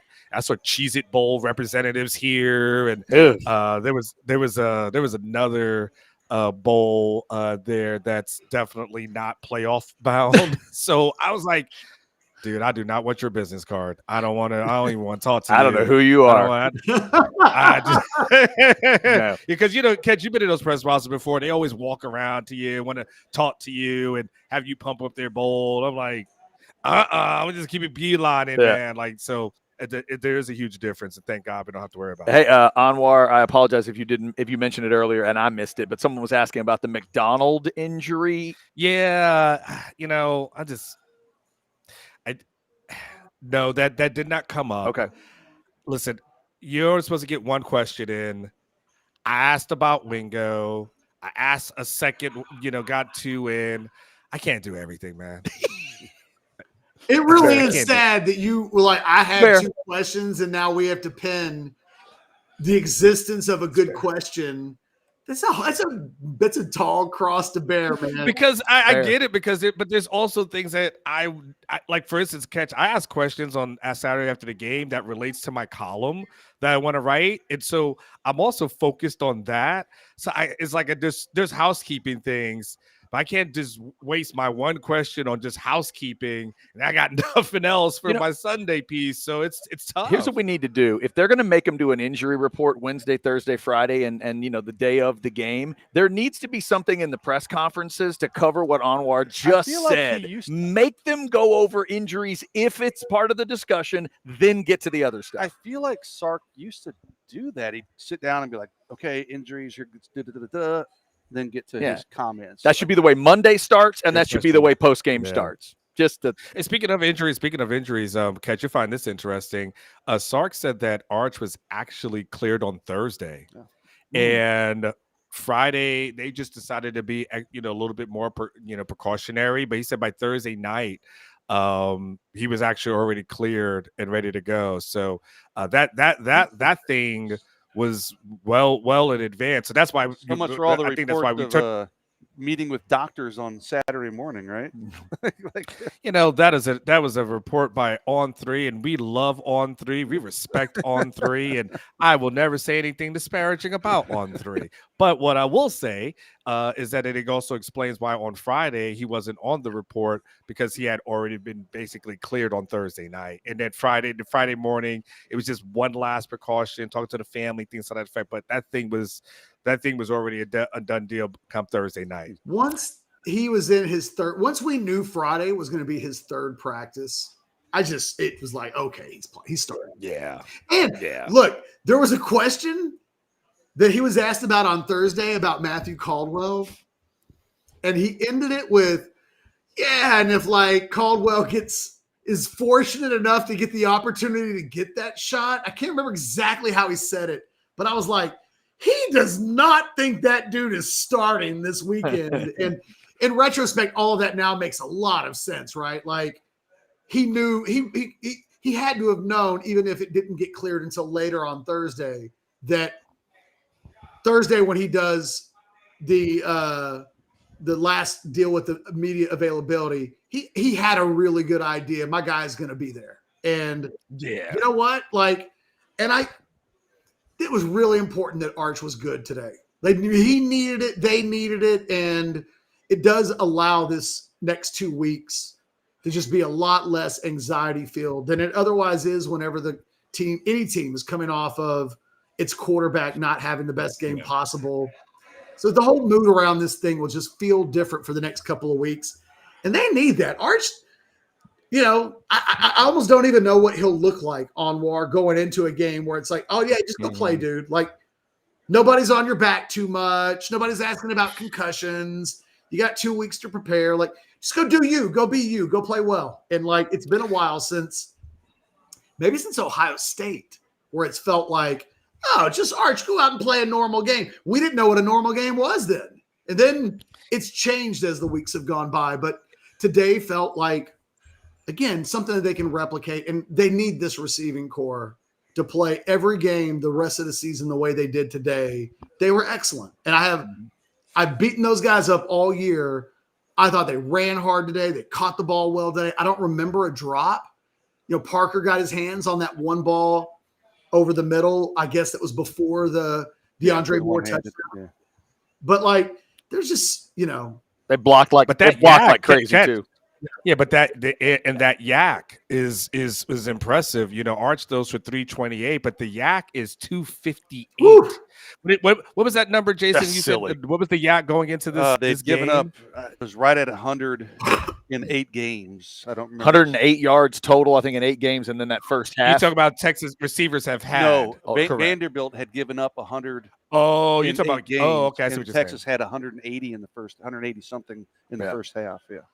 Yeah, I mean that's the thing we've been waiting to see is like, okay, do they have anybody who could be explosive? Like, who's your Dallas Wilson that's just going to come in there and do the damn thing? And then you just saw guy after guy. Emmett Mosley is getting more and more comfortable. You can see that connection growing, but you know, Emmett Mosley is kind of, it's a little bit later in the progression, but it's, you know, it took Matthew Golden several weeks with Quinn before they started to kind of click. And I know Emmett has dealt with an injury, but you can almost see that, oh, okay, this is a potential here. Like, to your point, Catch, the receivers are playing a lot better. And the thing is, Arch goes into Arch. This is almost the best scenario because Arch gets to almost go into a high, and he doesn't, even if he decides to scroll on Twitter tonight or Instagram, ain't nobody talking shit about him. Ain't nobody putting anything bad about him. He doesn't have to worry about avoiding it or anything to that effect. Nobody's talking. And if anything, it's all positive. And he probably has only had 2 moments of positivity this season. Probably after the OU game, and then maybe this. And to your point, maybe going into Ohio State because there was a lot of stuff. But I'm talking about since the season started, this might be the second time where he can lay his head on a pillow and feel like, the world is not on my shoulders anymore. It's a good thing. Texas could have 7-2 been last week, except he got concussed and like wasn't Right. even able to enjoy what was a really good last 20 minutes of the game. Yeah, that's a By great. the way, there's two super chats that came in directed towards me, so let's get to those as well. Okay, all right. Let's see. Were What those about the guy that just walked past the roped off area to come talk to me in chat? Yeah, Like, that we're was just that sitting too. here, This like, guy we're just coming sitting here on. doing nothing. Like, Yeah, dude, this one was. Well, there was a 19. There was a 19 that came in first, chat. But that's fine. I'm sorry. That's okay. You want to start there? Okay, sorry. Chat. You know, chat. I don't really know Chat. if this is. What do you know what this is in? I was going to let you avoid both of them, but if you want to get both of them, we'll get them in there. No, well, I mean, he one guy. Here we go. Here, I'll do it for you. So Jason came in with a $19.99 first, and he said, "This is for you, Anoir. I didn't mean anything bad by my question. By the way, I didn't take it that way. And you know, you do your job. Just wondering if there was an update on McDonald. I appreciate the 20 spot. You didn't have to do that because I don't have an update. And 2, I didn't take it as you questioning my job. It's more of just kind of a frustration that I have as far as some of our media brethren at times is concerned. So nothing at that. There was no update. He was standing on the sideline. Sark will address the media on Monday. And so I'm sure we'll get another update. It's then. not good that he didn't bring it up. He brought up Ryan Wingo when Ryan Wingo's was good news. Yeah. It is. Yes. Here's what I would say, Jason. He didn't come out of the game and saying that Jelani McDonald could have re-entered the game if it had been an emergency. So yeah, that is true. That is true. Sometimes it really is what a guy doesn't say versus what a guy does say. Now, Anwar, is this about your prediction of the game? Is that what this is? Probably. I went 2017 Vanderbilt. That was that's exactly what I did. Yeah. And Michael, it worked. You know why? Michael, respect his reverse jinx powers. We're all doing our best here. We didn't try to trust get this them team to a finish line. One of the people you're watching right now ate the enchiladas and it worked, and the other 3 just didn't trust the team. And they won by 3. It's taken all hands on deck to make this thing go. That's right. Yes. And by the way, Michael, by the way, I told everybody they have permission to dunk on me after the game if they feel the need to, because I had predicted that. You know, to be fair, Florida, it happened and they lost. And then they won against Oklahoma. You're like, cool. And then you have Kentucky. And it was a life or death situation there. And then for 3 quarters, they played like crap versus Mississippi State. And then they had the 4th quarter that came there. So this team has been really hard to gauge. But Michael will say this going forward. if this is the product that they're going to put out, the offense is going to look like that. Shit, I probably won't be off if I'm picking another team. It's purely because of reverse jinx purposes more so than anything else. Unless Georgia ends up just dog walking Florida today, which I don't think is going to happen. Hey, Anoir, not only did I pick Vandy to win, I remember my write up now. I said it'll be a close game throughout. like it was not even close except for the last minute of the game, really. So, I mean, it ends up being a 3-point win. Yes. I mean, so I thought it'd be like a close back and forth game the whole game, and I couldn't have been more wrong about this one. It's a good loss for Vanderbilt, because what they'll be able to say is we went on the road versus a ranked team and we only lost by 3 points. They'll do what we're not doing. They'll say, 3-point loss on the road. We're like, this game wasn't that close. Texas dominated for 55 minutes, right? Yeah, they're going to reverse, but they'll reverse things. They don't want to talk about the first 55 minutes. They want to talk about the last 5. Hey, it's the same way we talked about the fourth quarter versus Mississippi State. Right. Exactly. I mean, it happens. Yep. It happens. Pick the part that goes to your narrative. All right, Anoir, we got a couple small super chats we'll go through, but give us some final thoughts here, and we'll get you on to the rest of your Saturday. Man, first of all, it's just good, man. Like, I came in and I signed on, and I felt good. Like, I was like, man, I'm excited to do this post-game show, where I have not always been excited to do the post-game show, especially the past couple of weeks, even after a win. I now that I think the optimism is there, going into Georgia. I think before this game, I was thinking, another loss happens this season's like a total failure.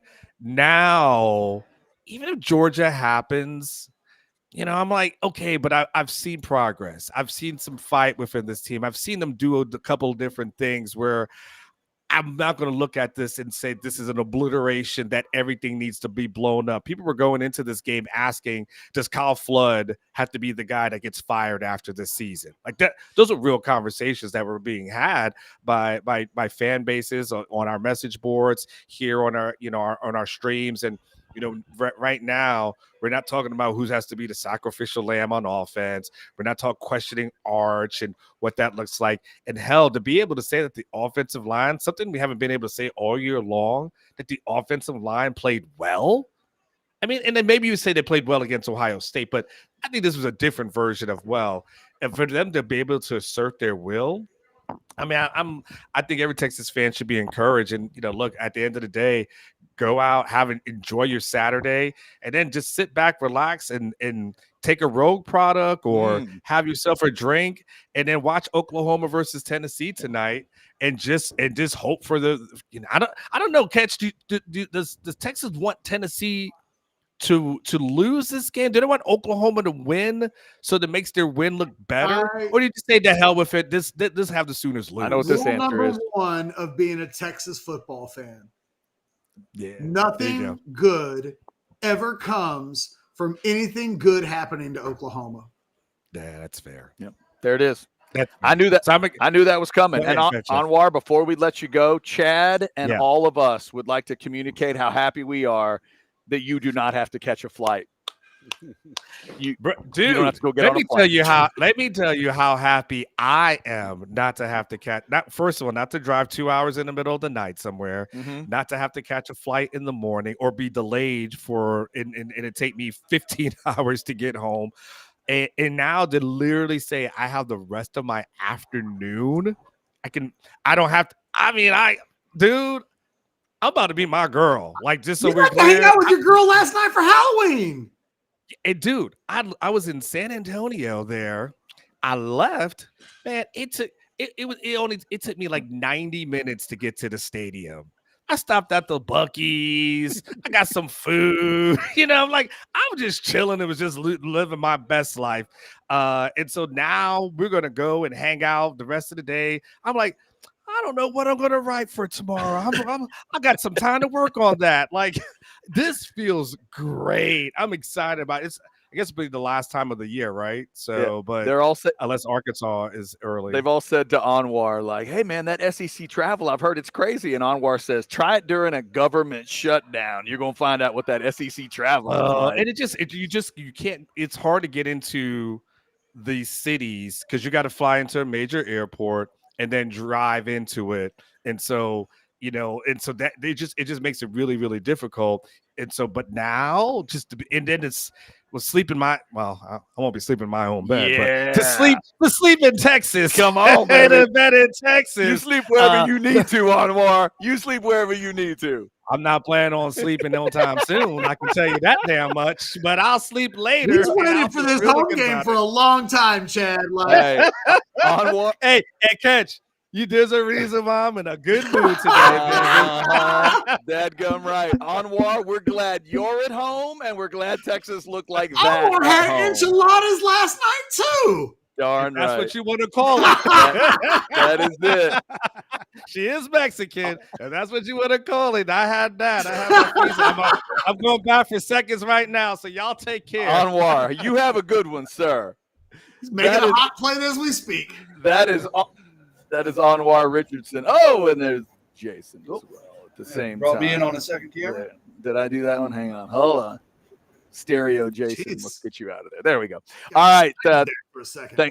Thanks to Anoir for joining us there from DKR. Let's clean off the last of these super chats here. Some 5 spots. Also, calm down. Vandy is not a top 10 team. CFA was just being benevolent. Again, somebody's got to be in those spots in the top 10. This is Longhorn football edits. Even though Vandy came back, I really liked what I saw from our team. O-line looked better. Win is a win. That O-line development is huge. What was Arch's rating by the end? 189? Yeah, something like that. 189.2. What a nice number that is. Great, but like if I'm excited about one thing coming out of this game, I mean, it's always going to be quarterback to some degree, but it's probably the offensive line because Arch's production was somewhat a product of, hey, I finally got some protection. So I don't know, man. If you're looking for reasons for optimism going into Georgia, it might be that offensive line looks so damn good today. Yeah, Catch, you talked about that big third down completion to Mosley, the time that he got, and there was the one where he got hit as well, but the time overall that he's getting from that line today felt different than some of the big moments we've seen. Well, and I think for the first time all season, we saw a Steve Sarkisian offense that seemed to fit you know what I mean? Even there have been times when, when they made the move to Nick Brooks at guard and when Hudson was hurt, and maybe the line would have been switched up before then if they hadn't had the recent injuries. But, it just felt like there was a plan today with the offense that matched the personnel as perfectly as we've seen all season. That was real interesting that Texas came out so heavy pass, given that, I keep saying it behind the scenes, the vibe of the Arch and this team and the offense is different than what it is publicly. They came out, I think the first 8 of the first 10 plays were throws. Like it was very pass centric. And I'm reminded of Sark also saying that they weren't changing. I think they've known that Arch was going to play. And I think it says a lot about what they think of Arch, that on a day when he's coming off of a head injury, they still said the offense runs through 16, and that's just the way it is going to be on this team. And it might also be the way they try to beat Georgia, fellas, because they know they don't run the ball that well. Today they were okay, but I would argue that's not exactly what they want. If they go bang their heads into that Georgia defense in a couple of weeks, it might not be the play. Tennessee, now that was at home, as we pointed out. Tennessee was able to score a lot on them, but they did it through the air. It may need to be Arch and those receivers in Athens to get it done. Yeah, I mean, the running game was okay. Like you said, Baxter, 7 for 22, 3.1 per carry. Wisner, 18 for 75, and a score, 4.2. So, productive, but, he still needs to be better. The 100 yards is the best part of that. Yeah. The 100-yard, kind of like the Oklahoma game. They were in the 90s, I think, in that game. So the total I'll give you, 3.7 doesn't feel like quite enough. Well, it sounds like yards Sark per carry. In the postgame said, hey, it's getting better. So even he's kind of saying, hey, it's better, but it still has room for improvement. Yeah, no doubt. Well, and I think the numbers were a little bit better until those last couple of drives where Texas was trying to go. You might be right. It's just slightly. I think that the yards per carry were a little bit better. Still didn't see a lot of explosive runs. I don't even know what the long was. 13 for Wisner was a long run. Yeah. Yeah. They were what they were. I watched that film guy do his video this past week, the guy that does the film breakdowns. Yep. And one of the things that he talked about that really helped me maybe shape what I need to be expecting of the running game is, he talked about 3rd and 6 and in as an attack down. If you're the Texas offense, you can pretty much do anything. 3rd and 10, and you're putting Arch Manning in some real problematic positions with the offensive line and everything that they're dealing with. Mm-hmm. So I really tried to watch the running game today from a less 4 yards per carry and more, could they get 3rd down into manageable situations? And I do think that was like small victories are better than big losses. I think that is an example of that, where the running game by normal standards was not anything to write home about. But to win games, I think it mostly was where it needed to be today. And there probably was one more run that they needed to be about 8 or 9 yards that keeps this a 10-point win. They just didn't quite get that. It's also that contrast thing. It's about what the other team does running the ball too. Against Florida, they gave up too much, so their running numbers didn't look good. Today's numbers look better because what did Vanderbilt end up with? 24 for 58, 2.4 yards per carry. There you go. You hold them to 2.4, your 3.7 doesn't look as bad. 58 yards, 25 of that was on Pavia's touchdown. Yeah, there you go. All right, as we clean up the last of these super chats, thank you guys so much for jumping in on the post-game show. Adam Lowy and the Lowy Law Firm, of course, sponsoring this secondary. Mrs. Taft, make sure you double-check that spelling next time. PK has to fix secondary, get sacks, and then big plays over and over. Hope Wingo is okay. Mosley, better week by week. And now you get 3 weeks to rest Taft. Whatever it is, whatever it's going to be, you get 3 weeks to rest him.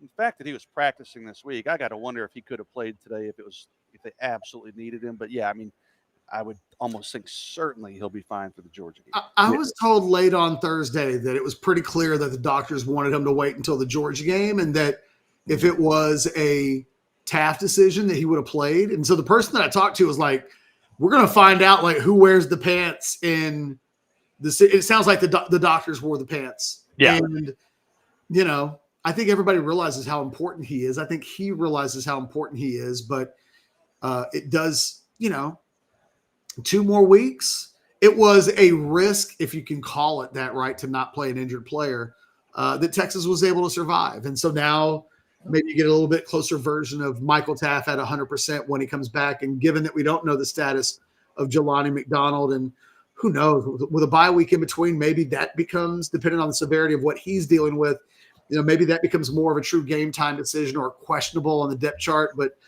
I don't want to see Texas play another game this season without one of those guys on the field. Nothing made me really appreciate either of those guys more than neither of them being available. And then it was, Jesus, it's not the same. It may be something that Texas has to think about going into the offseason with regards to the portal. They've got so much young talent. And look, Jonah Williams got some playing time today in the secondary that Sark talked about, that by the end of the game, I think he was in the game at safety instead of one of those two, Derek Williams or Phil Samian. It might have been Phil Samian. It seems like Derek was on the field. Wow. But, there's just no question that what they've got at the top is a different level. And if they were to lose both of those guys, I don't think you could run the risk of not bringing somebody in to at least give you some experience back there. So I think that the safety position is interesting to watch the rest of the game. Will Jonah Williams keep getting game time? Did they see enough, Jason, today from Phil Samian Williams where that, well, look, we're going to get our guys back, but there ain't no reason for these dudes to be getting reps over Jonah Williams. I wonder, they keep playing. It'd be a whole lot worse. Play your pup, see if he bites, right? Exactly. Yeah. As opposed to, we've got some dogs who are a little older now and they're not biting.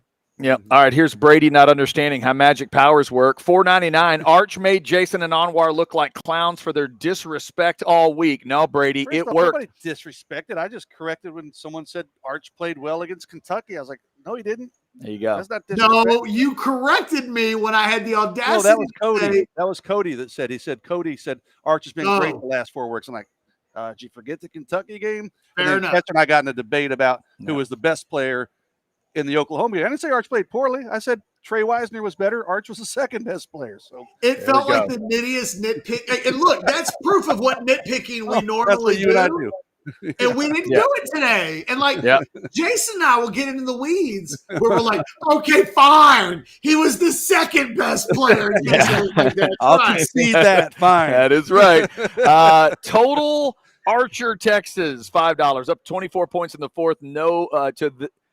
And do they find a way to cover the 3.5 from Vegas? Officiating doesn't look good after this game. Now, there was some bad officiating stuff. We've talked about that a little bit. And the last one is 5 from Jay. Let's be honest, no informed fan thought this game would go like this. Can't wait to see the people claiming they did. Jay. Sure words have never been written, Jay. People are going to act like they knew it and Texas was going to win and it was going to be a high-scoring affair. Nobody saw this. Nobody saw it. It's the beauty of sports, beauty of football. But now we should know, Texas and Vandy, whenever they come back together in SEC play, Texas gets out early, and then they hold on by 3. That's how it works when these two teams get together. Thanks to all you guys for jumping in on the Specs chat. Let's hear from Specs, and then we will get out of here. When fall's chill hits the air, raise a glass with cash to spare. Specs can fill those longer nights with fancy cheese and wine flights. Camp is set and the night is young? Grab a brewski, time for fun. Game day underway? Specs delivers. It's a great day. Picnic in the park. Perfect pairing for the heart. Stock up and save on seasonal cheer. Because when you shop at Specs, the fun starts here. Here's to you, shout cheers to savings. All right. We do not know a kick time yet for Texas and Georgia, unless I'm mistaken. They haven't said it yet. Afternoon or evening game. Let's say got to be, right? They've already said it, I guess, is that the flex to afternoon, but I got to think it's nighttime in Athens when it happens. Okay. But we'll see. Cocktail party is 10-all at the half, so maybe what happens to Georgia the next couple weeks matter. Off week coming up. Again, thanks to the Lowy Law Firm for sponsoring the post-game show, and thanks to TCH Social Austin for having us out. Thank you guys for liking, subscribing, getting your notifications and all that good stuff. Texas 7-2 and getting ready for a bye week. Thank you guys for checking it out, and thank you guys for supporting. Remember, Orange Blood's live, that QR code in the upper left. Get signed up now as the energy starts to grow in the bye week and get ready for the Georgia game. Get all the great info at orangebloods.com. Thank you for checking us out right here on